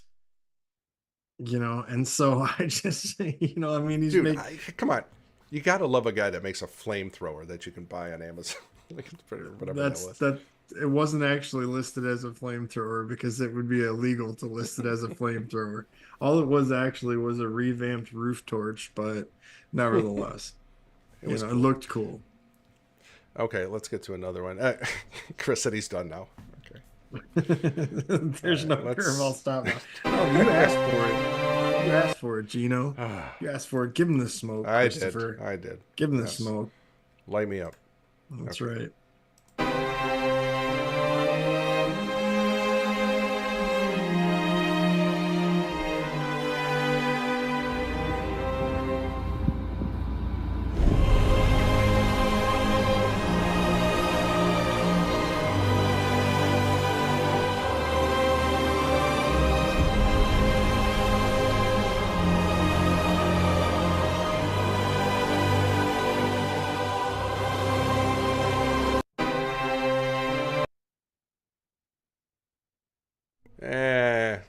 I don't know if Ezekiel really describes them like that. Yeah, And I mean, some of them were kind of scary. you know, Like, I mean, but yeah, they were. Michael Heiser. Well, they are kind of terrifying if you think about it. It says men were shaking when they see him. But I will say I this: get it. Michael Heiser did 2 books. One was on angels, one was on demons, and he just goes right out of Scripture what angels look like according to Scripture. And that book, Angels, really opened my eye. Well, both eyes actually, not just one. It Yeah, really be careful made about me that. rethink what I was, predisposed to believe about angels, because most angels do not have wings. It was only Right. the is it the cherubim? Yeah, you always thought that they actually looked like cherubs, little No, like I naked didn't. babies floating around with harps. Like, Little arrow, right on. little bow and arrow. Right, No, right. They all no, look like like a cartoon Cupid. yeah, no, I never thought that. But the other accounts, most accounts in the Bible too, are that come like men. You don't even know you entertained an angel, so that's always there too. There's that flamethrower. Chris threw it in there for us. Oh yeah, yeah. Very cool, man. I would definitely buy that. That is so cool. All right, let's You go would with definitely this buy that. What would you use it for? Jeremiah Start 1:8. bonfires. one. Roast marshmallows. Like, this is the cooler way of doing it. I wonder how much fuel that thing uses, though. Like, is it just like you blow like a gallon of propane in one shot like that or something? I don't know. It's hard to say. What is it? Is it propane or is it something else? I'm not sure. I can't remember. It was so long ago. And they weren't that expensive, if I remember correctly. Perhaps I will buy those books. No, as they were gifts the for Christmas. everyman's flamethrower. No, it's but- Heiser, Joyful June. Here, I'll spell it for you. I will say this. So there's been some recent debate online about Michael Heiser. I reject all of it, even though this is a tough one for me. We had Doreen Virtue on, Matt, a while back, and she started a thing on the internet with some other people about how Michael Heiser was false teaching. And she was actually friends with him before he died. But she was saying, well, I just have to call a spade a spade. I think he was teaching false doctrines. And I was like, man, really? And I was kind of falling for it for a little bit. And I'm not saying I think she actually believes this, but she had some really bad people, I think, advising her. Michael Heiser is about as biblical as they come. That guy knows ancient languages. Well, he did. He's dead now. Backward and forward. And he was amazing. I learned a ton from Michael Heiser. Still do, watching his videos. Yeah, definitely go order his books. Actually, you can do audiobooks, June. They're really good. This one's actually kind of funny. I was just looking up a sticker for flamethrower, and this one popped up. So I'm just gonna go ahead and share this one. Oh, no. Oh, yeah. Nice. He is a flamethrower. That's for sure. I know, but I'm just like, that's funny. With the red tie, too. Nice. I Nice touch. gotta throw that one up there. Here you go. Jeremiah. Okay, Jeremiah. This is Jeremiah 1:8. Let's check this one out. Jeremiah 1:8. Do not be afraid of them, for I am with you and will rescue you, declares the Lord. Jeremiah 1:8. They are short. Well, that one, yeah, that's all it was. Maybe It's I'm like just. I'm Let's get out of the hitting that shorts. So let's watch. scripture, boy. Let's watch. Ooh, Revelation. This one looks kind of cool. This one's got 500,000 views. What is 500,000. technically viral? Is viral 1,000,000 views? Well, Can you viral, Google that real when quick? something is viral, isn't it an infection?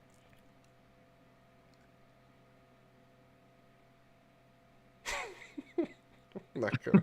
I'm not- Isn't it something that is like is infectious? Dad, this is not dad jokes night. I'm sorry. Well, I'm being literal. Isn't it something that is infectious? I think that's what constitutes it as a viral, something that's Man, trending. Matt, you've got 3 strikes tonight, bro. I'm sorry. That's your I'd third like you strike. to remind me what the first two are, mister.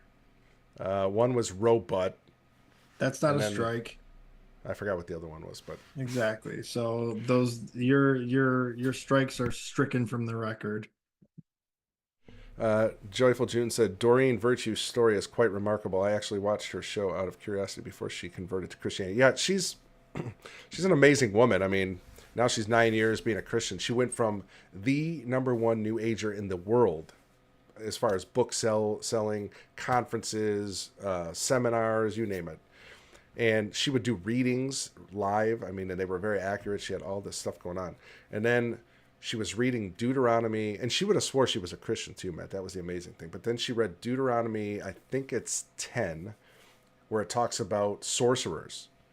And she was reading what a sorcerer was, and she's like, and witchcraft and stuff. And she's like, oh my gosh, that's me. Like that, everything that's stated her, that's me. And so that woke her up, and she started realizing, I'm wrong. I got to get out of this. $15.99, not bad. Yep. You get the audiobook's amazing. I've got both Demons and Angels on my audio, and it's really cool. And trust me, you will definitely want to take those books in bite sizes, because it's just way too much information. And even his other book, The Unseen Realm, that's such a good book, Matt. Oh my gosh, it's so good. That's kind of the predecessor to Demons and to Angels. But yeah, Unseen Realm. In fact, read that one first, June. That one's probably cheaper. It's older. All right, this one's Revelation, Matt. This one, I don't know if it's viral or not. I don't know. You didn't Google it yet because you were cracking dad jokes. Oh, what was I supposed to Google? What's viral? Oh, a video. Okay. I guarantee it's going to tell you an infection.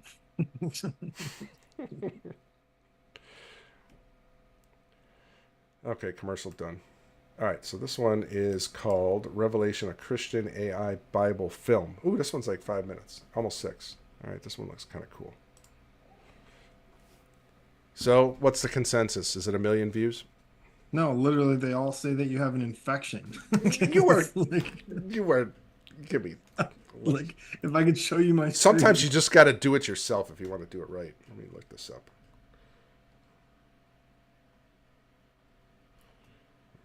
If it says anything on your screen about an infection, then I demand an apology. Viral videos. Okay, viral videos are videos that become popular through a viral process of internet sharing. Yeah, we already know that. How many? This is on Wikipedia, by the way. Wikipedia is always right, Matt. Always. Okay, let's see. And then it doesn't necessarily. Video views per week of a viral video. All right, so this one's showing an image or video posts that get 10,000 to 20,000 likes or views in the first 24 hours is considered viral. Okay. Wait, read that one again. An image or video post that gets 10,000 to 20,000 likes or views in the first 24 hours. Huh. Okay. Is often considered viral. For Reels, Instagram short videos getting 100,000 views is more typically hits viral mode. So my first TikTok video has over 800,000. So that one's viral then. So it's a viral. It's an infection. Nice. Very cool.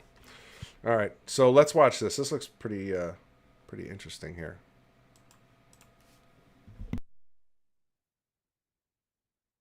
Clothed in the sun. Before the last battle, there will be 2 signs in heaven. A woman clothed in the sun and a 7-headed dragon. As she lays down to give birth, the dragon will wait to devour her and her newborn. But as she gave birth, God took her son directly to him, giving the woman enough time to flee into the wilderness. Meanwhile, there was war in heaven. The angels fought against their fallen brothers.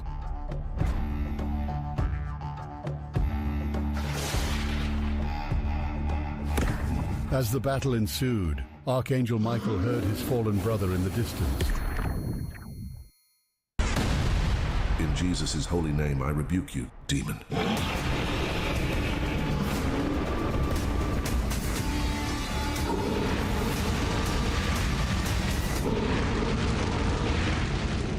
As I walk through the valley of the shadow of death, I fear no evil, for you are with me.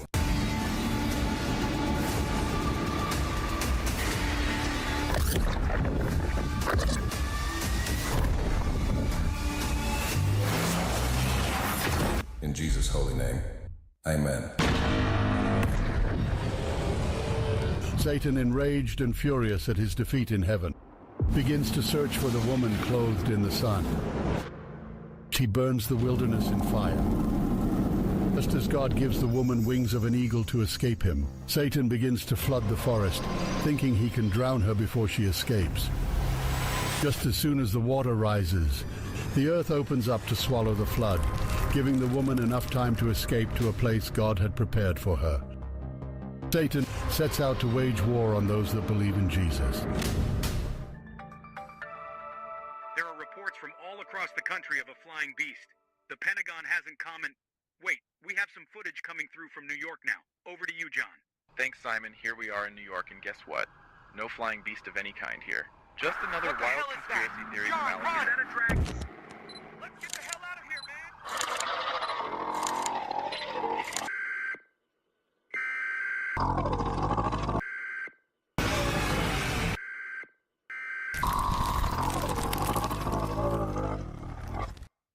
As Satan looks up, he sees an ally, a beast with 7 heads coming from the sea. Satan gives the beast great power and authority. But just as he does... Panther 2, target in sight. Clear to engage. Missiles locked. Fire! Fire! Fire!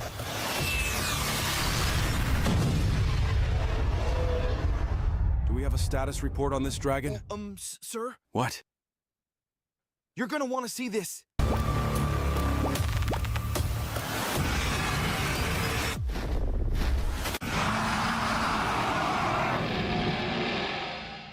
The very next day, every city on the planet had pro-satanic protests. Every government from Sydney to the Middle East to Europe had pledged their allegiance to him. A mandatory hourly worship to the beast, and Satan was made. Millions of Christians were arrested and converted to Satanism or killed. But something else was happening across the globe. Another beast rises from the earth.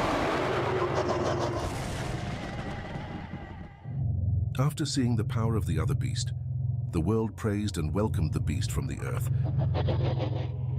Construction began on the new statue of Satan. Satan, wanting total control, makes huge military installations across the globe. I don't get why they banned this book. It's just fairy tales. From the United Satan Alliance. Every citizen on planet Earth is required to obtain their mark, either on their right hand or forehead before the end of the day. I'll miss the payment for her cancer treatment if I don't get it.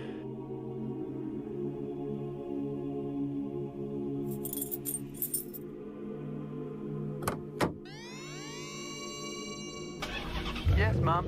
Don't worry about it. I'll be round in an hour. Weird.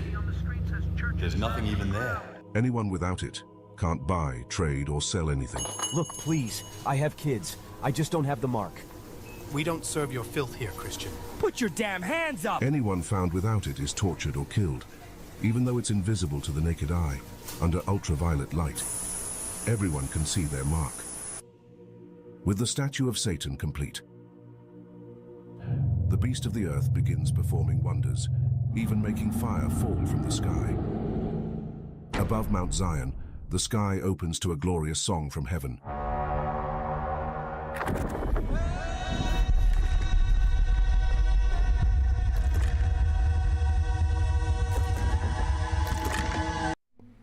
Sounds like synthwave.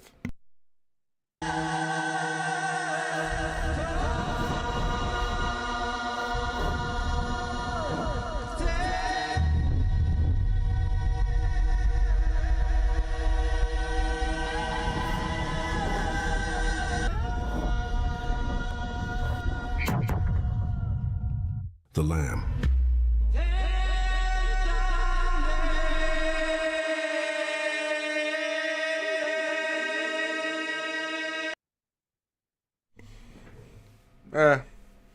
That's a little bit of a creative license there, wouldn't you say, Matt?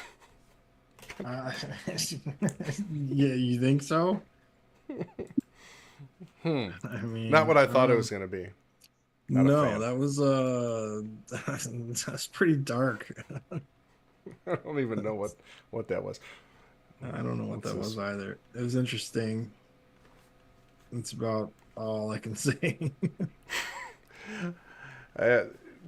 I'm pretty sure Satan isn't going to be a dragon. I know he's described as one. Hi, Bill.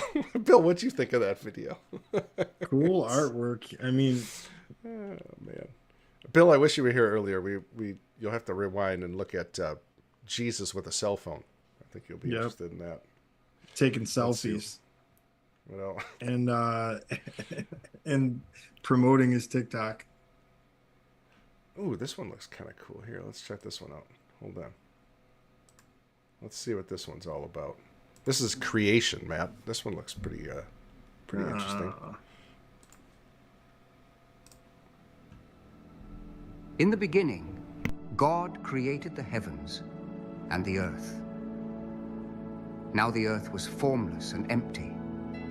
Darkness was over the surface of the deep, and the Spirit of God was hovering over the waters.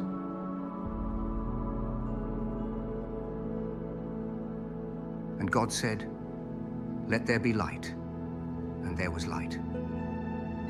God saw that the light was good. Okay, Chris, I don't know if you're still out there. Did you see that? That looked like a ball to me.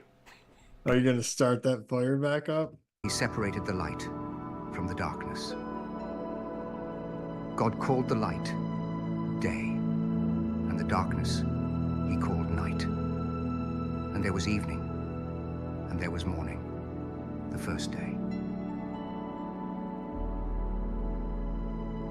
And God said, "Let there be a vault between the waters to separate water from water." So God made the vault and separated the water under the vault from the water above it. And it was so. God called the vault sky, and there was evening, and there was morning, the second day. And God said, "Let the water under the sky be gathered to one place, and let dry ground appear." And it was so. God called the dry ground land, and the gathered waters he called seas. And God saw that it was good. Then God said, "Let the land produce vegetation, seed-bearing plants and trees on the land that bear fruit with seed in it, according to their various kinds." And it was so. The land produced vegetation, plants bearing seed according to their kinds, and trees bearing fruit with seed in it according to their kinds. And God saw that it was good. And there was evening, and there was morning, the third day. Let there be lights in the vault of the sky to separate the day from the night, and let them serve as signs to mark sacred times, and days and years. And let them be lights in the vault of the sky to give light on the earth. And it was so. God made two great lights, the greater light to govern the day, and the lesser light to govern the night. He also made the stars. God set them in the vault of the sky to give light on the earth, to govern the day and the night, and to separate light from darkness. And God saw that it was good. And there was evening and there was morning, the fourth day.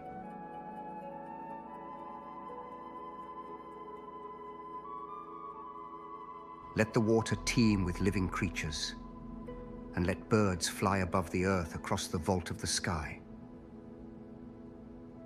So God created the great creatures of the sea, and every living thing with which the water teems, and that moves about in it, according to their kinds, and every winged bird according to its kind.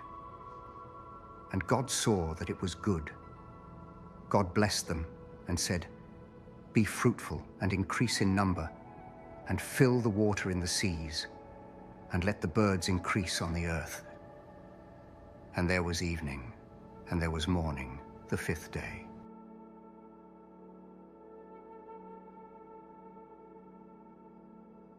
And God said, "Let the land produce living creatures according to their kinds, the livestock, the creatures that move along the ground, and the wild animals, each." Land produce living creatures according to their kind. Sorry to interrupt, but Matt, check that one out, man. How many points is that? 1, 2, 3, 4, 5, 6, 7, 8, 9, 10. Is that like a 16 pointer? Man. It's actually not symmetrical.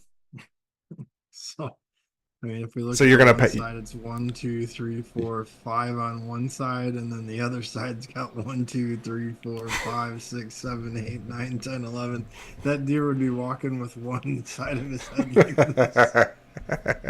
Are you gonna pass on this one then? No, I would definitely take him down. Yeah. He looks That's like a a misfit. mounter right there.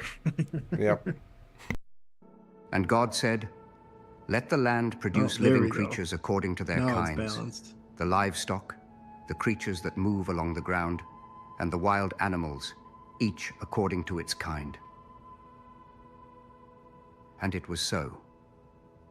God made the wild animals according to their kinds, the livestock according to their kinds, and all the creatures that move along the ground according to their kinds.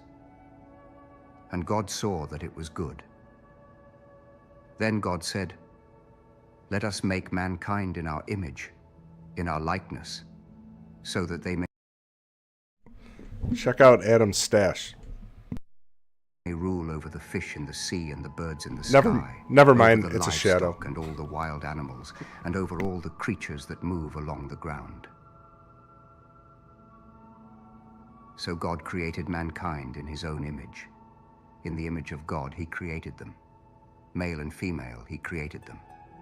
God blessed them and said to them, "Be fruitful and increase in number. Fill the earth and subdue it." And it was so. God saw all that he had made, and it was very good.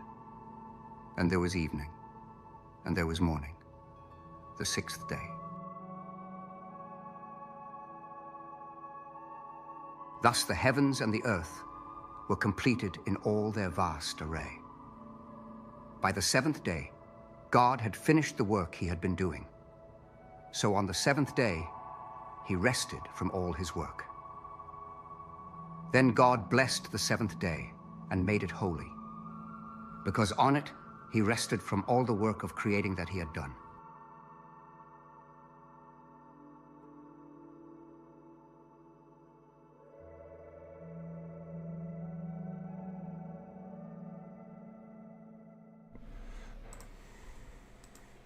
That was pretty good.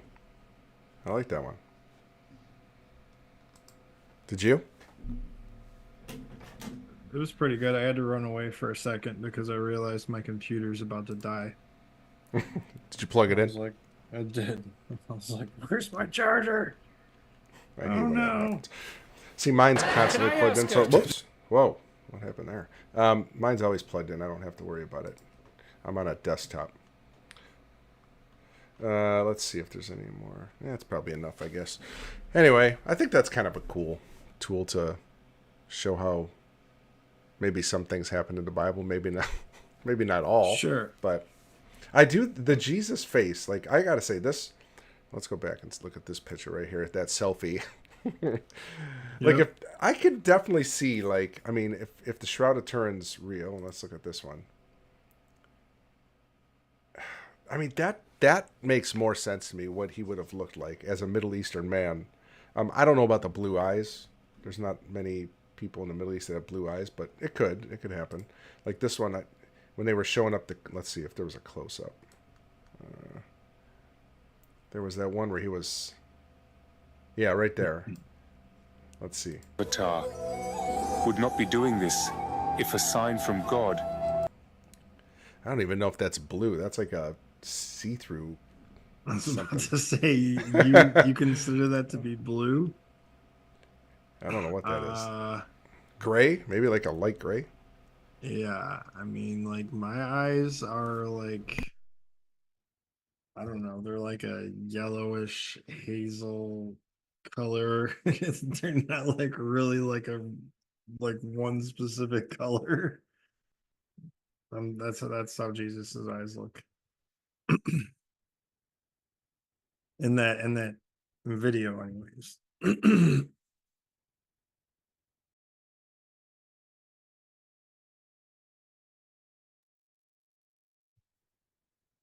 What the? Oh, wait, how did it get muted?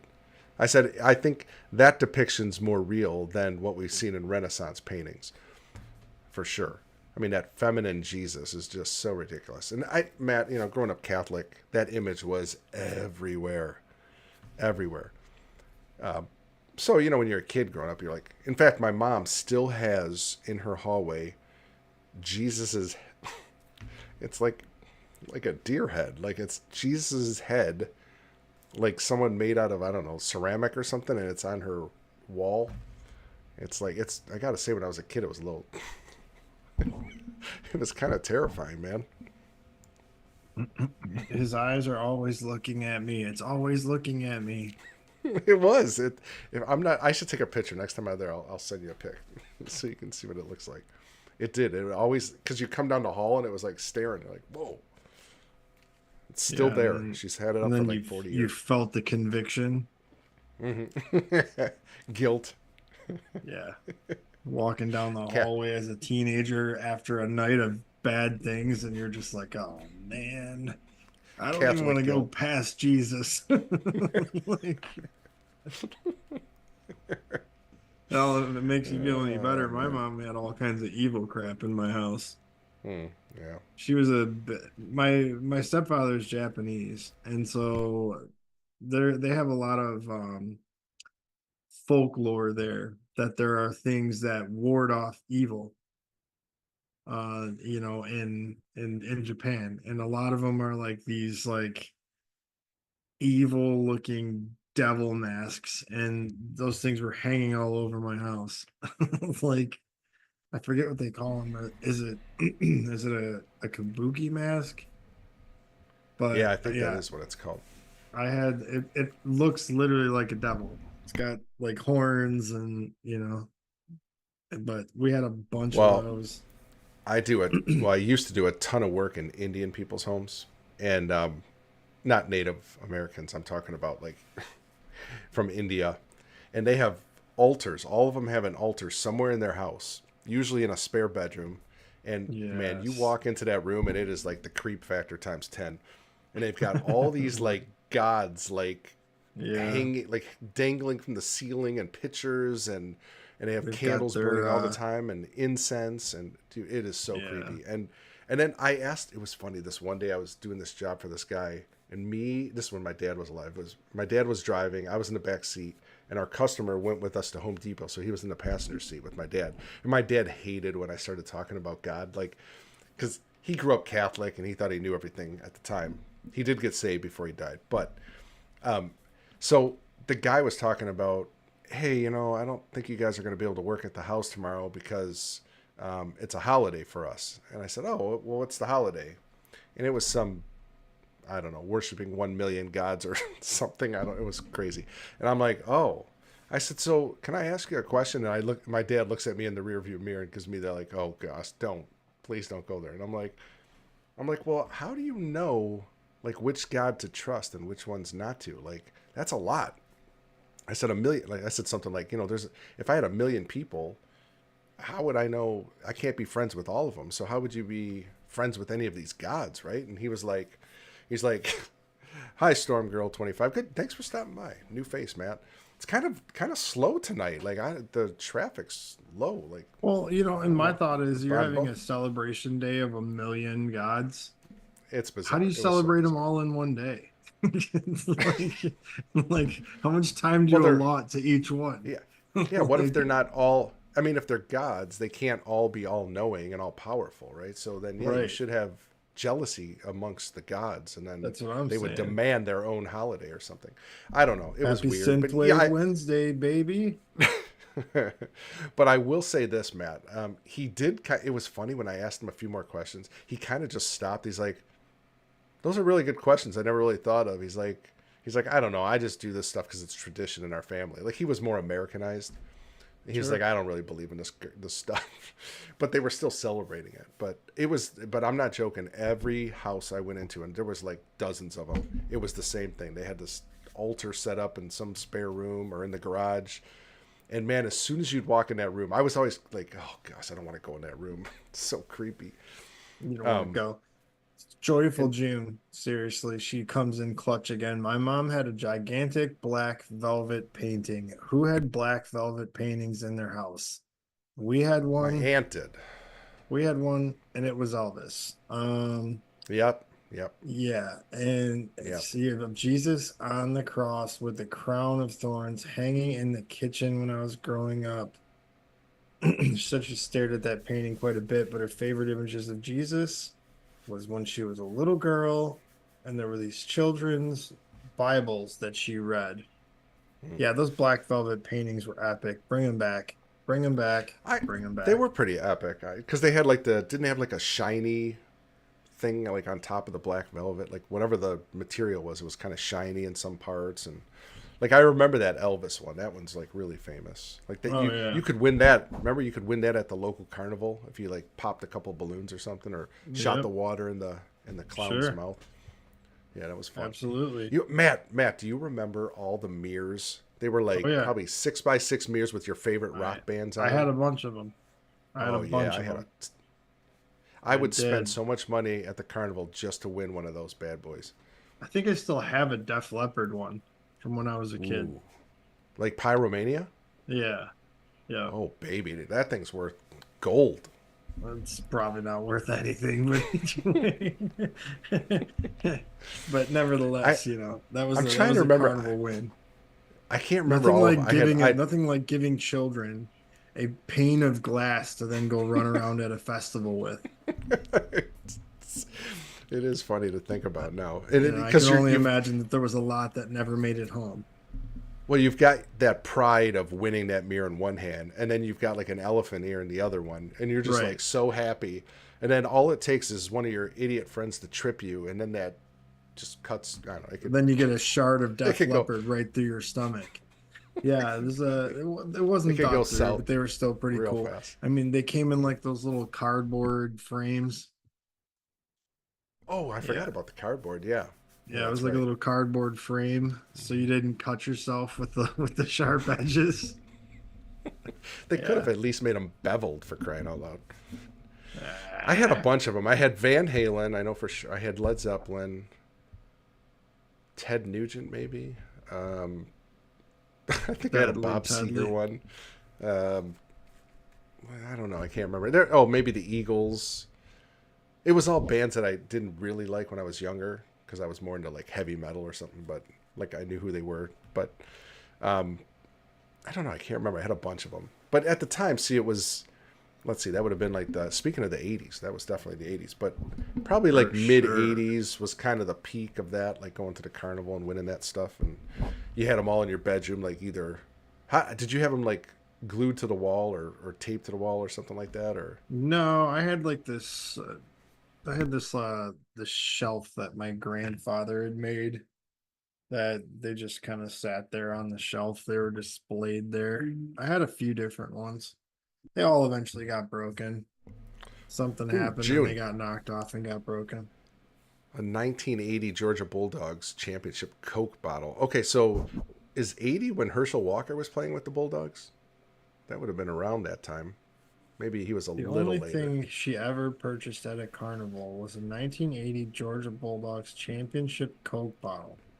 I still have it too.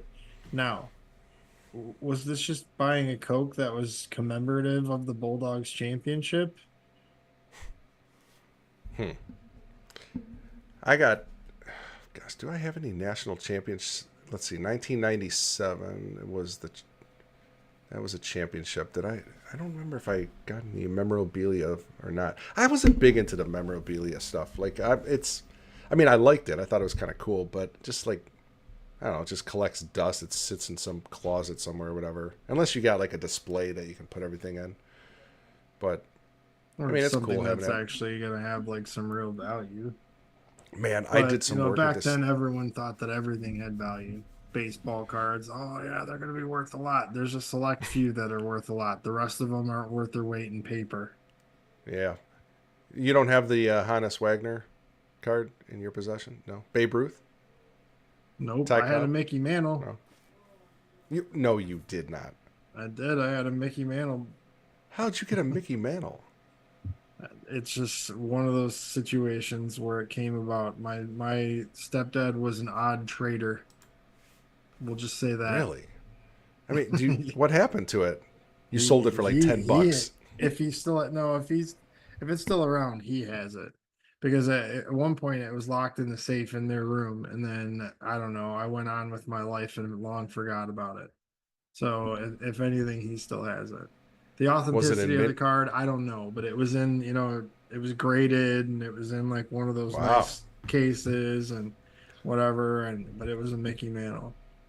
Matt, I have a famous story. I had a Joe Montana from the San Francisco 49ers rookie card. Now, at the time, this is back in probably like 1989, 90.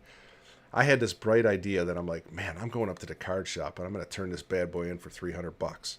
That's what it was worth in that time. Like, I don't know what it's worth now. And it was perfect. I had it in the Pristine. case, pristine, mint, whatever you want to call it. It was beautiful. And this is no joke.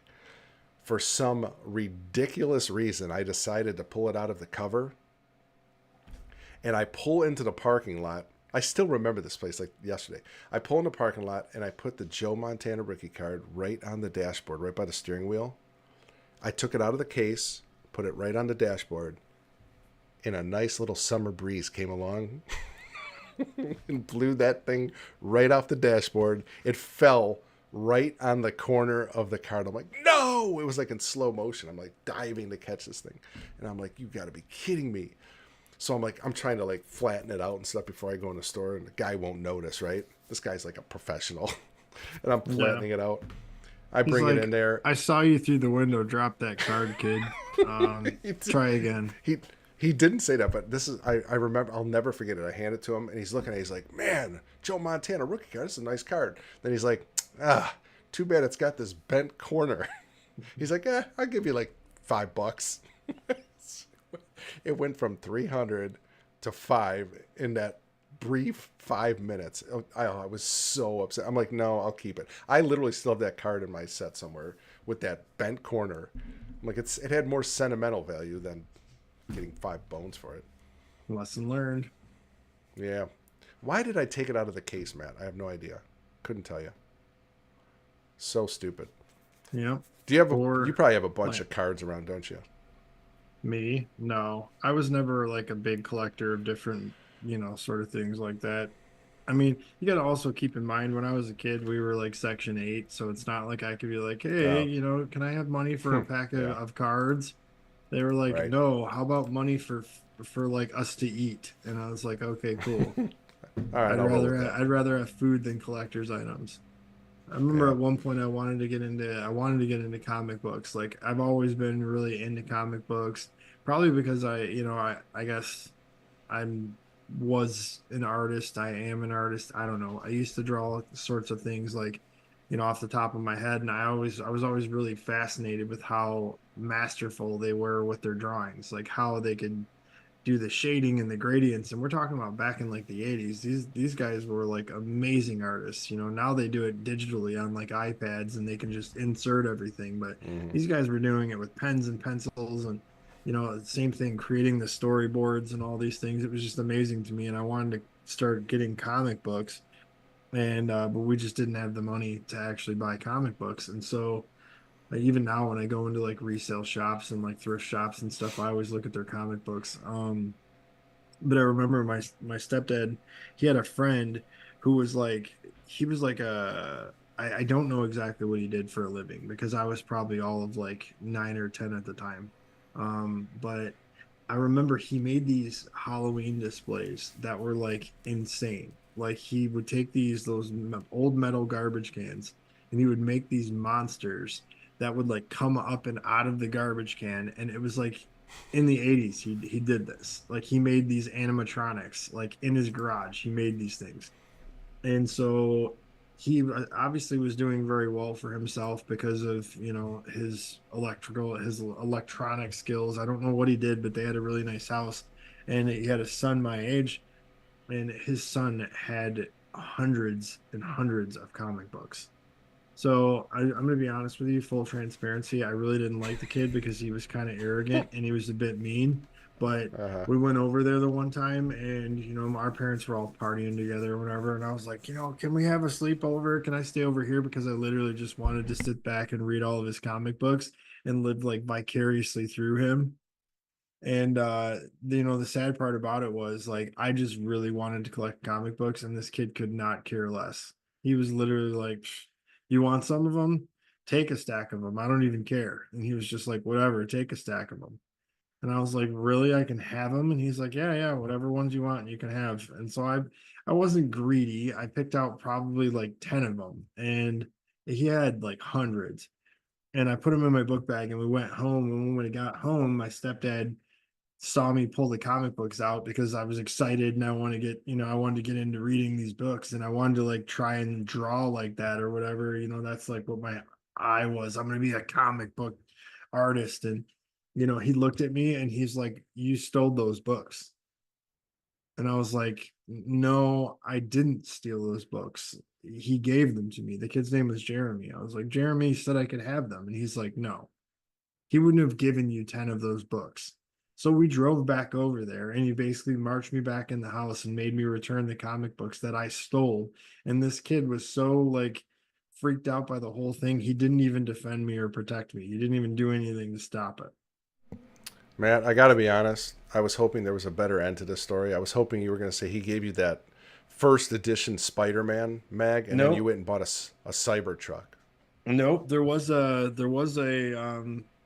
first edition Death of Superman, which is an extremely, extremely, extremely valuable book in mint condition. I think I saw that on Pawn Stars one time. Yeah, it was when Doomsday killed Superman. Yeah. With kryptonite, with a kryptonite spear. So June said God probably knew Gino would blow that 300 on booze and women. That's it. Yeah, exactly. June knows me all too well. Lewd, lascivious women and spirits. In my youth. That's you had to actually use the proper terminology, because for Gino that was back in like the 60s or something. So it was spirits and lewd and lascivious women. Bill said I was so into shooting and reloading that I didn't collect anything, and it is embarrassing how little I know about celebrities. It's actually not embarrassing. Good thing you don't. They're all deep state anyway, Bill. They're evil people. I gotta say, I still have tons of Star Wars cards, and okay, June, do I say cards weird too? Because that's kind of like cards. Cards. So I have a bunch of those, and I have some toys and all that. So I used to love Star Wars, man. I had everything. So my mom still got them all at her house, except I think my cards are here. I don't know. I haven't looked at them in a long time, but those are all in cases, Matt. Those things are like gold. Like I could probably make a nice little killing on that, and go back to my booze and women. That's right. Again. Yeah, that's right. Bring it back full circle. Don't do that. I gotta say, June's been on a roll tonight. She's just like putting them out left and right. Yep. It actually calls for another one of these. There you go. There you go. We always think of sunflowers when we think of Joyful June. Well, Matt, the AI thing was kind of fun. Yeah. It was kind of last minute, but I was like, you know what? I'd like to watch some of these things. Some of them were cool, some not so cool. Well, I mean, unless you think selfies, Jesus taking selfies is cool. I don't. Maybe. Yeah. It makes me think of that thumbs up Jesus. Mm-hmm. Yeah, homie. Jesus is my homie. Yeah. Yeah. Whoa, no kidding, Bill? For a couple years, I lived next door to David Lee Roth, and my kids couldn't believe that I had no idea who he was. Are you serious? That's pretty cool. I got to meet Ozzy. He came. I've told this story a million times, but he came over to my friend's house for like 2 hours. We hung out with him. Gosh, if Julie's listening right now, she's cracking up because, Matt, did I ever tell you the story about Ozzy? We'll end on this note. So my friend Bob had cancer. He was my best friend. We're only like 21. He was 20, I was 21.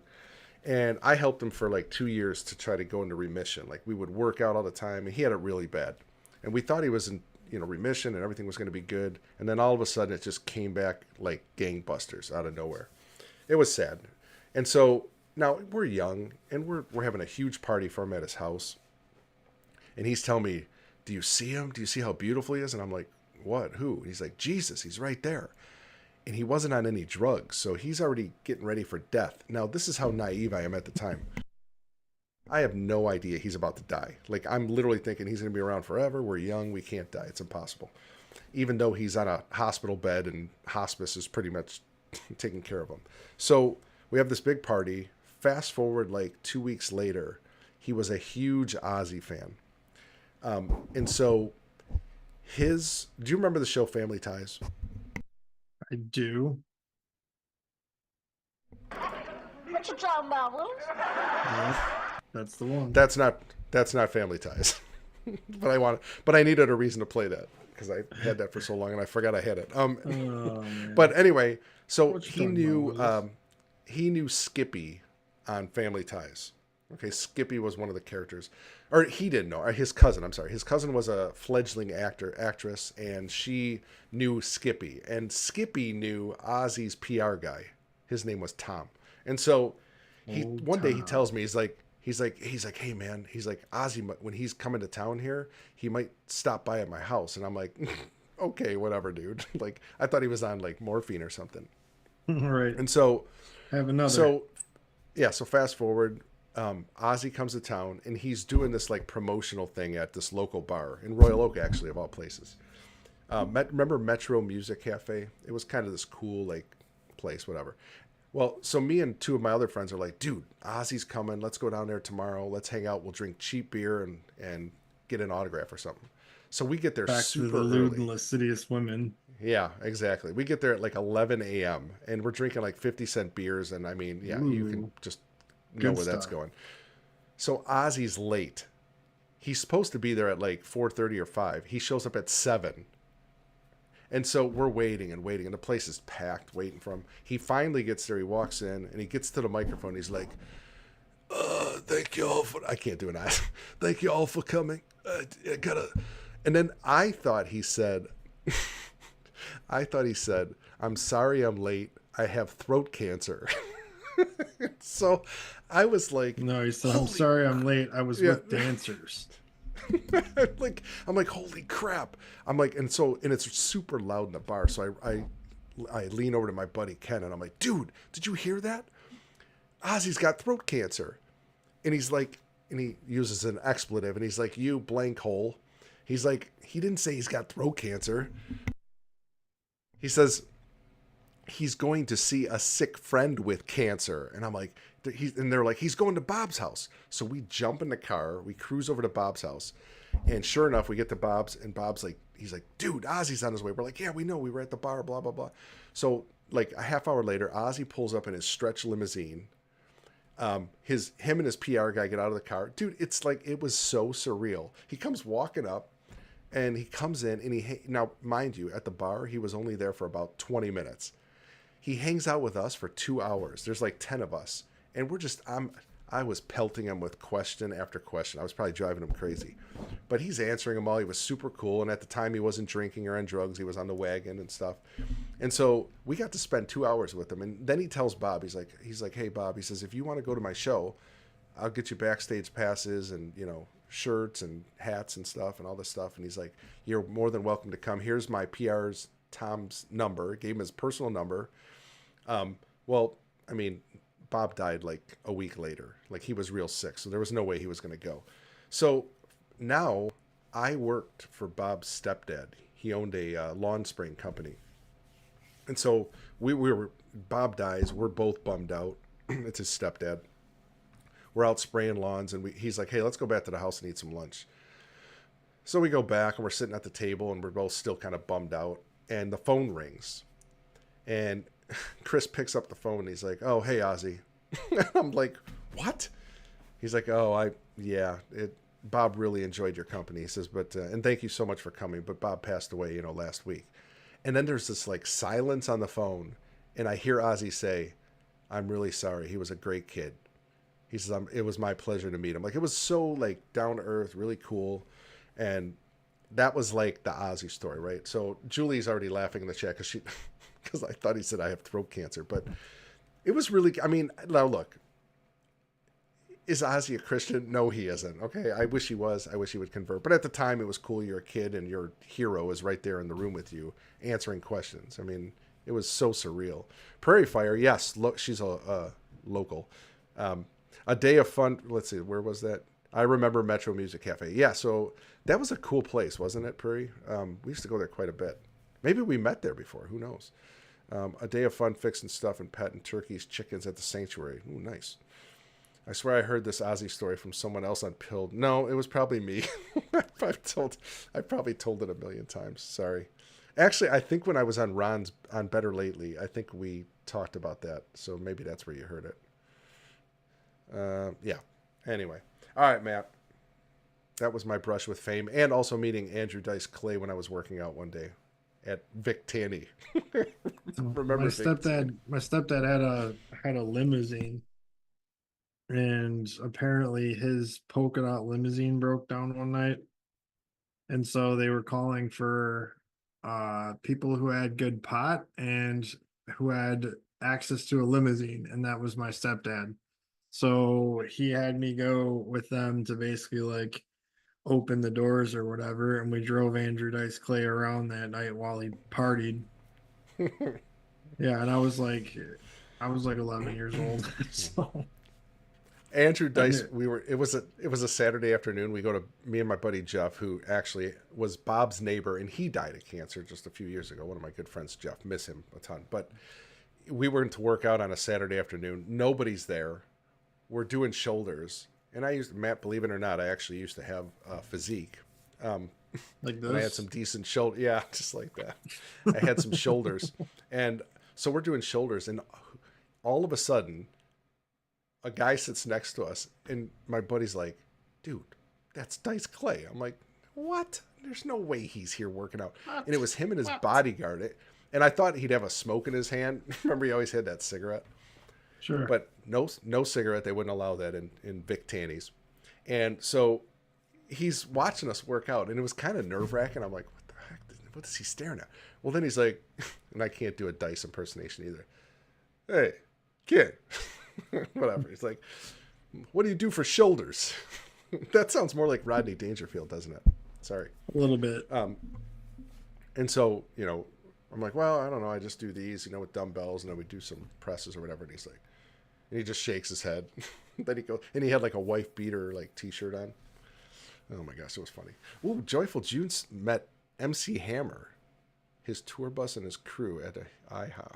At an IHOP. Hammer at IHOP. That's a vision. Yeah, for sure. Did you ever have hammer pants, Matt? I did. Oh, I got to see some pictures. I did have some of those. Yeah. Wear them to church. Wear them to church Friday. Yeah. Okay. I was literally like 8 years old, so I don't think they would fit. Wait, you were 8 when Hammer was out? Oh my gosh, you're just a kid, a punk kid. Leah, good to see you, Leah. I was born in 1981, Gino. So what do you want me to do? How were you in the 80s? But I mean, you didn't really get to enjoy the 80s like I did as a teenager. No, I wasn't out doing debauchery. Back to your drinking days and your loose women. No, but the 80s was still an adventure for me. I still remember it well. Man, Bill, the whole David Lee Roth thing is so cool. That was the peak of David Lee Roth too. That's funny. He lives next door and doesn't know who he is.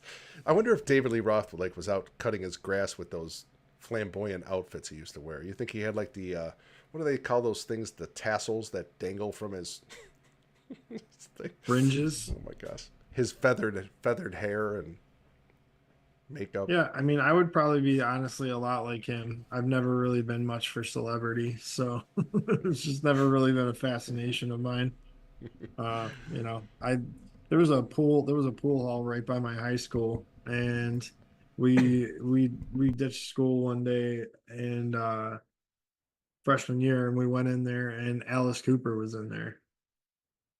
He was just in there with his entourage shooting pool.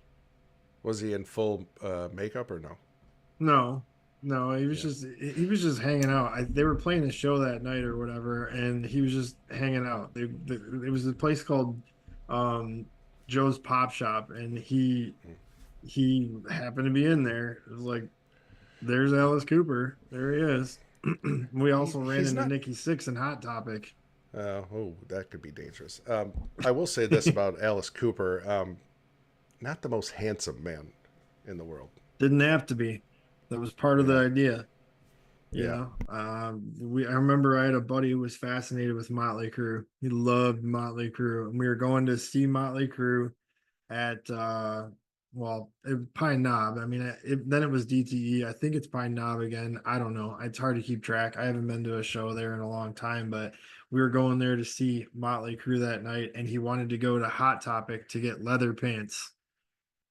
And so we went to Hot Topic at Oakland Mall because that was the only Hot Topic that was around then. And we ran into Nikki Six. He was in there also looking for some leather What pants. are you kidding me? Yeah. He was at what would he? Wouldn't he just send one of his people out to get him? I mean, I don't know. He was out with like his Baywatch wife, and they went to a local mall. They went to Oakland Mall, and he was in Hot Topic, and my buddy freaked out, and he wanted to get an autograph from him, and he didn't have anything, so he bought stickers from Hot Topic and had him sign these stickers. He probably still has them. I used to wear a brand name that was very inappropriate. I know that I'm a pastor now, but back when I was a teenager, there was a brand called Porn Star that I used to wear quite a bit. And I had a Porn Star t-shirt, and he signed my Porn Star t-shirt. No, Prairie Fire. That. It is back to Pine Knob now. Yes, thank God, because Yeah. everybody called it Pine Knob anyway. It's just That's what it Pine Knob always is such a was. great venue for concerts too, especially when they revamped it and did everything. Bill, it appears Bill had a little run-in with David Lee Roth, as Right we on. call him here, DLR. Matt, that's when you've made it. You just use your initials. Hopefully, it is surprising, but for years I had a problem with my temper. He yelled at a barking dog at 3:30, and he was probably partying at 3:30. What does he care? And I allegedly threatened him. How did you threaten him? That you were going to cut his hair? Don't you make me come out there, mister. I'm really upset. So now I'm fascinated by this story, Bill. I first of all, you would think that word would get around that David Lee Roth lives on your street. Second of all, I look, they're just people, Matt. They're like you and I. They just have a lot more money and fame. Same. Right? They're just people. And you know what I've noticed, like when we've had people on that I get to interview that maybe were kind of like people I respected or was like, wow, that would be so cool. And then you get to meet them. To be honest, Matt, they're just people. That's all they are. Yep. And most of them are Careful very who you nice people. Careful about meeting your heroes. They might disappoint you. Oh, yeah. Yeah. Did Nikki Sixx disappoint or was he cool? He was everything you expect him to be. You know, all these people were Yeah. freaking out because it was Nikki Sixx. His hair was like standing up to the ceiling, and he's just like, "Hey, yeah, I'm Nikki Sixx. What's up?" It's like, But how did he okay. get in? Okay, so Oakland Mall, I mean, to get into Hot Topic, if I remember where it was at, let's see, was it on the upper level or no? I think it was lower level. Well, you have correct? to also keep in mind that this Or was Mar- during the day. We skipped school to go there, so it was Oh, during the day. gotcha. This wasn't like at nighttime when the mall was in full swing. This was at like 1 o'clock in the afternoon. You know, like he probably they were playing the show that night at Pine Knob, so they probably looked at what at that time what the closest mall was to there for him to go get some rocker gear because Hot Topic sold all the spiky bracelets and all that stuff.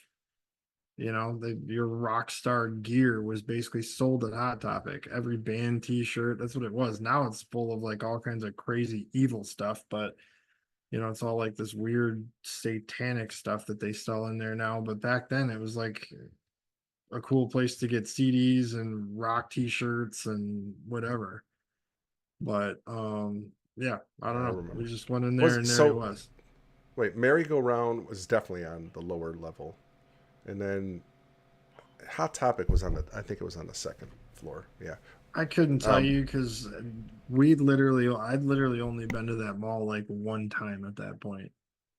Really? But I lived there. I lived 2 miles from there. So yeah, well, I lived okay. on the east side, so we went to Eastland, Macomb Mall. We didn't go to Oakland. So Bill said DLR still lives in his father's house in Pasadena. You know, this will be fun, Matt. Let's just look at some. There's been some people that have said David Lee Roth or DLR looks a lot like another person. So here's a current picture of him. Let's see. Where's a better one? Let me just go to images, see what we got here. There he is back in his heyday. Okay, so let's see. Oh, you can't see my cursor. Okay, so the fourth picture from the right, from the left on the top here. Look at that picture, and then I want you to look at Dr. Smith from Lost in Space. There's like a striking similarity to DLR, isn't there? Or is it just me? Nah, that might be just you. Maybe this third one over here. Let's see. Let's look again. Oh, come on. That looks... Are you kidding me? That looks like Dr. Smith from Lost in Space. Fair enough. Yeah. Well, anyway. David Lee Roth. That's hilarious, Bill. That's funny. Very cool. So, I take it you guys aren't sending Christmas cards to each other after the incident. I'm glad I don't live next to anybody famous. Although I will say Bob Seger is only 10 minutes from where I'm at. Not even. If he's still over there, I think he is. That's another close call I had. That was a weird thing. I was talking to my friend one day, and I'm like, dude, we've lived out here in this area for years, and everybody has these Bob Seger stories. I said, I've never seen the guy. I don't know. You know, I know he lives on this certain street. I wired up his cable for Comcast. Well, I'll tell you, he plays. So he used to play on the lake. He'd go on to Cass Lakes out here, and he would go on Cass Lake, and they would have. You could hear Bob Seger playing. Like, it was kind of crazy. But anyway, I was like, I've never seen him. Well, like literally, it was either the next day or 2 days later. My oldest son was only like 12 at the time, and we went up to CVS to get something, and I'm standing in line, and there's two clerks talking to a guy in front of me, and they're taking forever. I'm just like, what is going on? What are they doing? And they're like jibber jabbering and giggling and stuff. Well, the guy walks out, and the one clerk says to the other, she's like, oh, he's such a great guy, and he doesn't even have to be. He's so famous and stuff. And I'm like, who is that? And they're like, oh, that's Bob Seger. And he gets in his vet, and I literally see his yellow vet. I see the taillights, so I don't even get to like. So you saw the back of his 5 head. feet. Yeah, he's like 5 feet from me. So that kind of sucks. Like I said, I wired his house for Comcast, and he just walked around in a robe and boxer shorts, ripping cigs the whole time, and he was just like, "Yeah, you guys want anything out of the fridge? Go ahead and take whatever you want. Just don't take the last of anything." Did he really say that? Yeah, that was it. He was like, "You go help yourself to the fridge, but don't take the last of anything." Basically, leave one of whatever it is for me. And he just walked around smoking cigarettes in boxer shorts with an open robe. Did he have a nice crib like they show on MTV Cribs? It was a nice house. I mean, it was a nice house, but is it over? Like a pretty normal guy. Is it over where I think it is by the golf course? Yeah, it was by a golf course. Yeah. Okay. So he's only like literally around the block from me. I'm not even joking. Like. Okay. I mean, who knows if he even still lives there, but I remember they sent me there and they were like, this is a high profile client, so make sure that you're on your best behavior. And I'm like, yeah, okay, whatever. He wasn't on his best behavior, apparently. No, he was living his best life, man. That's his house, man. People are the realest form of themselves when they're at home, so I wouldn't expect you to be anything other than who you want to be. My cousin's ex-husband used to live like down the street from him. He said he was always playing his grand piano, and you could hear him playing in the street while they were playing. Bill said he sent me a $400 bottle of scotch and some Dom Perignon as an apology. Well, that's kind of cool. So I forgave him. Back then, scotch went with everything. Yeah, I hate scotch. Oh man, that was a horrible drink. Scotch on the rocks. Ugh. Dom Perignon. I was never privileged enough to have some Dom. Is it? Perignon, I forgot how you say it. Perignon. Yeah, something like that. That's expensive. One. Yeah. Yeah, Silver Bullet Band, Lee. That's a great band. There, you know what's weird when I was growing up, like, because, like I said, I was into heavy metal and stuff and Zeppelin or whatever. But I never liked Bob Seger growing up. But then as you get older, you like the storytelling of some of these artists. Like he was a storyteller, and someone like John Mellencamp was a storyteller, and who else? Tom Petty could tell stories. Like you start appreciating it more as you get older, I guess. You're like, okay, yeah, Sure. I get it. I get where he's coming from. We moved into the and, house like, that my parents live in now, and we had like a big entertainment space in our basement. So I had a cousin that had a band, came there and they performed for like a big house party, like setting off or whatever. Well, all the people ended up like super drunk and they just kept requesting Turn the Page. So my cousin Bobby ended up playing that song like 3 times. And after the third time, they kept asking for it to play it again. He was like, Matt, you sing the song. So I sang Turn the Page to a whole group of drunk people in my basement when I was like did they like? 13. Did they? Okay, did they stop asking after you sang, or did they want more? No, they were totally into it. They were wasted. Nice, nice. I Honestly, used to anyone could have been sing a doing it. bit too. I liked singing Yeah. back in the day. Not so much anymore. You know, one more thing about Seeger. It, like I said, you learn to appreciate the lyrics. Well, I'll be darned, Matt. That song "Night Moves" is about sex. I didn't know that Imagine back when I that. was, I was a kid. Imagine that. Mm-hmm. Yeah, kind of shocking. Oh boy. Anyway, all right. Well, that's a long show, bro, and Yep. I don't know how we went all these rabbit trails, but it was kind of fun. The David Lee Roth thing's gonna stick with me forever, Bill. That's funny. Did you ever see Eddie Van Halen over there? That would be cool, man. I heard Eddie Van Halen is a real jerk, or was, not anymore, he's dead, but was a real jerk, like in in the neighborhood and stuff. Like there was lots of instances. He actually went over, he went to some, I forgot what rock star it was. He got mad at him because the guy borrowed something from him, like an amplifier, and didn't return it. And he went over to the guy's house in his underwear, basically in the morning, and like cowboy boots or something, and started throwing stuff at his window. And he had a gun. He started shooting like the windows out. So give me back my amp, like crazy stuff like that. Oh man, was there a sax player at the party? Yes. There was? Yes, there was. Really? His band was my cousin,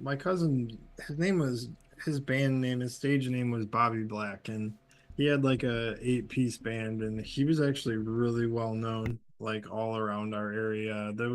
Everybody knew who he was.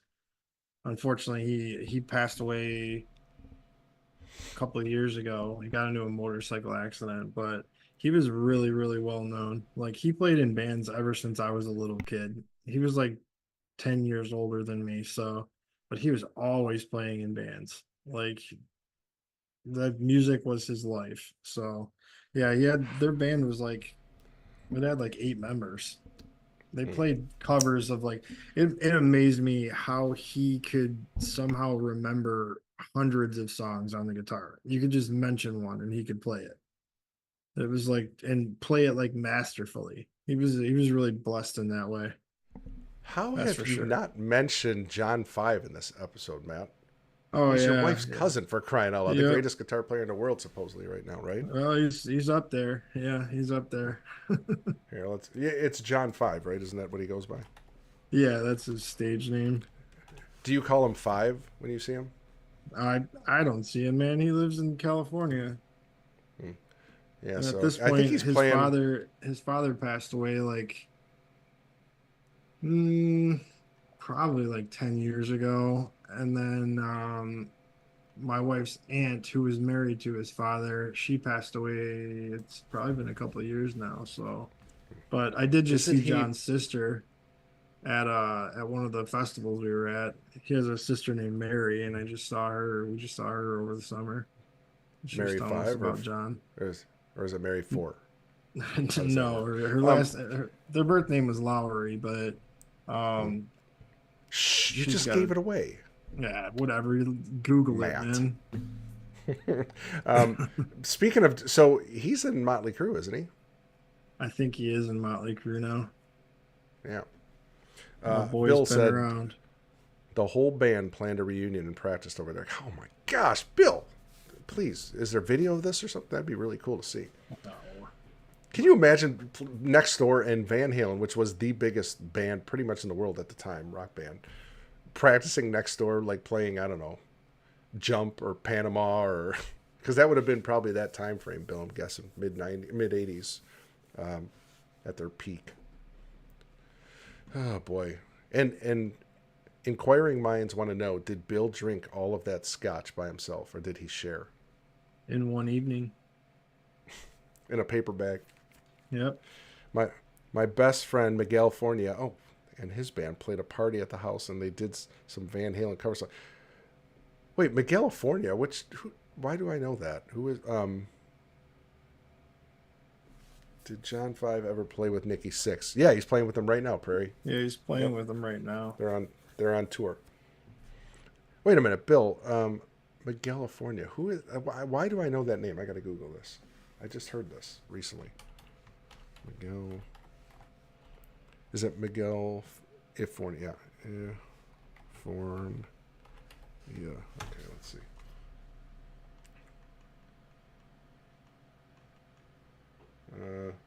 No, I don't think this is. Who is that, Bill? I don't know who. I've literally just heard that too, and I'm trying to think where I heard that from. Prairie, without doxing yourself, roughly, if you showed Michigan, I gotta do it this way. Showed Michigan. Where are you at in Michigan?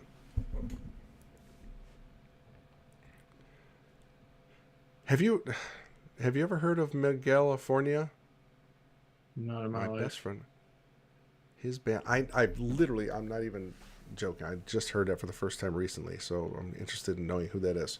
Unless he just can't disclose the name like you did with John 5. Blowing his cover. Public knowledge. That's so. When you told me that at the time, you're like, oh yeah, John 5 is Angela's cousin. I'm like, I didn't even know who John 5 was. I didn't know that's what he went by until you explained it to me so graciously. Thank you. Yep. Hope you filled the freezer. You're in Wisconsin now. Gotcha. Okay. WI is Wisconsin, right, Matt? Wisconsin. You know what's funny? The cheeseheads. Michael Beatty. Michael Beatty. Michael Beatty. Michael B-A-T-T-Y. Michael Beatty. Okay, let's see here. Is this the Michael Beatty? There's several Michael. Yeah, New York City actor. So it must be this dude right here. All right, cool. You know, Bill resides in Hawaii, so I'm sure he knows quite a few people there. Escaped in '91. Yeah, good for you, Prairie. No, I love Michigan. I still love this state. Unfortunately, we're just under a corrupt governor, but hopefully she'll be thrown in jail soon. Side note. Spent my first 31 years in Dearborn. Okay, Dearborn, also known as Dearbornistan. Westland, WSU campus. You know, Prairie, they've done a lot with WSU. It looks really good. It's nice down there. You'd be shocked if you went downtown now and what it looks like. It's beautiful. He was a solo artist and played with Tracy G, lead guitarist for Dio. Really? No kidding. Okay. No, not that guy I showed. Gotcha. Wow, with Dio. Yeah. Well, Vivian Campbell played for Dio, and now he's with Def Leppard. That's pretty cool. All right, well, enough chit-chat, I guess. I know Matt's tired. Matt, do you got to work tomorrow? Hey. I got to do Heat Street stuff tomorrow. Yeah, gotcha. Okay. Yeah. I like this new symbolism. It's much more polite for the mute thing. Mute gate. Mm-hmm. That works real well. All right. Well, thank you guys so much. Thanks for hanging with us. Yeah, it was fun. As always. See you. Love you guys over there on the Foxhole, also on Rumble. Matt, the YouTube thing, I don't know. It's going to take a while to build that thing back up. But we were live over there, unless they ban me. But I don't think there's anything worth banning tonight, hopefully. Right on. So, whatever. We'll continue to try to build that thing up. Anyway, have a great night. Good night, no show everybody. tomorrow. Re-examine. I think we're going to be doing another one Saturday. We did one. Well, we tried to go live Saturday, and then Megan's internet sucked, so we had to do one Sunday night. But I think we'll be back Saturday night. I know she wants to get back in the swing of things, and we're revealing a bunch of truth bombs. You know, she knew all those people, like the Diddy's and Kanye's and them, and she always told me, she says, "Oh, those are some bad people." She goes, "Watch what's going to come out." And it did. Prairie Fire. If you ever went to the Dally in the Alley street fair near WSU, Mrs. Fire and I lived in an apartment. Huh. No, I didn't. Oh, and oh my gosh.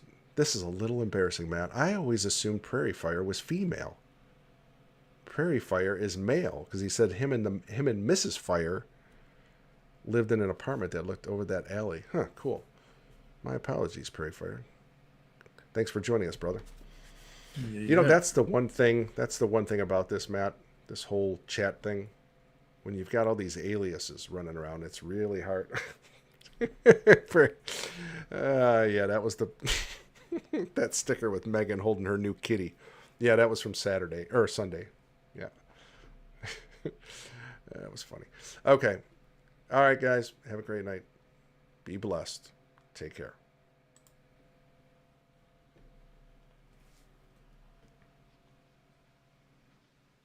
You're still here? It's over. Go home.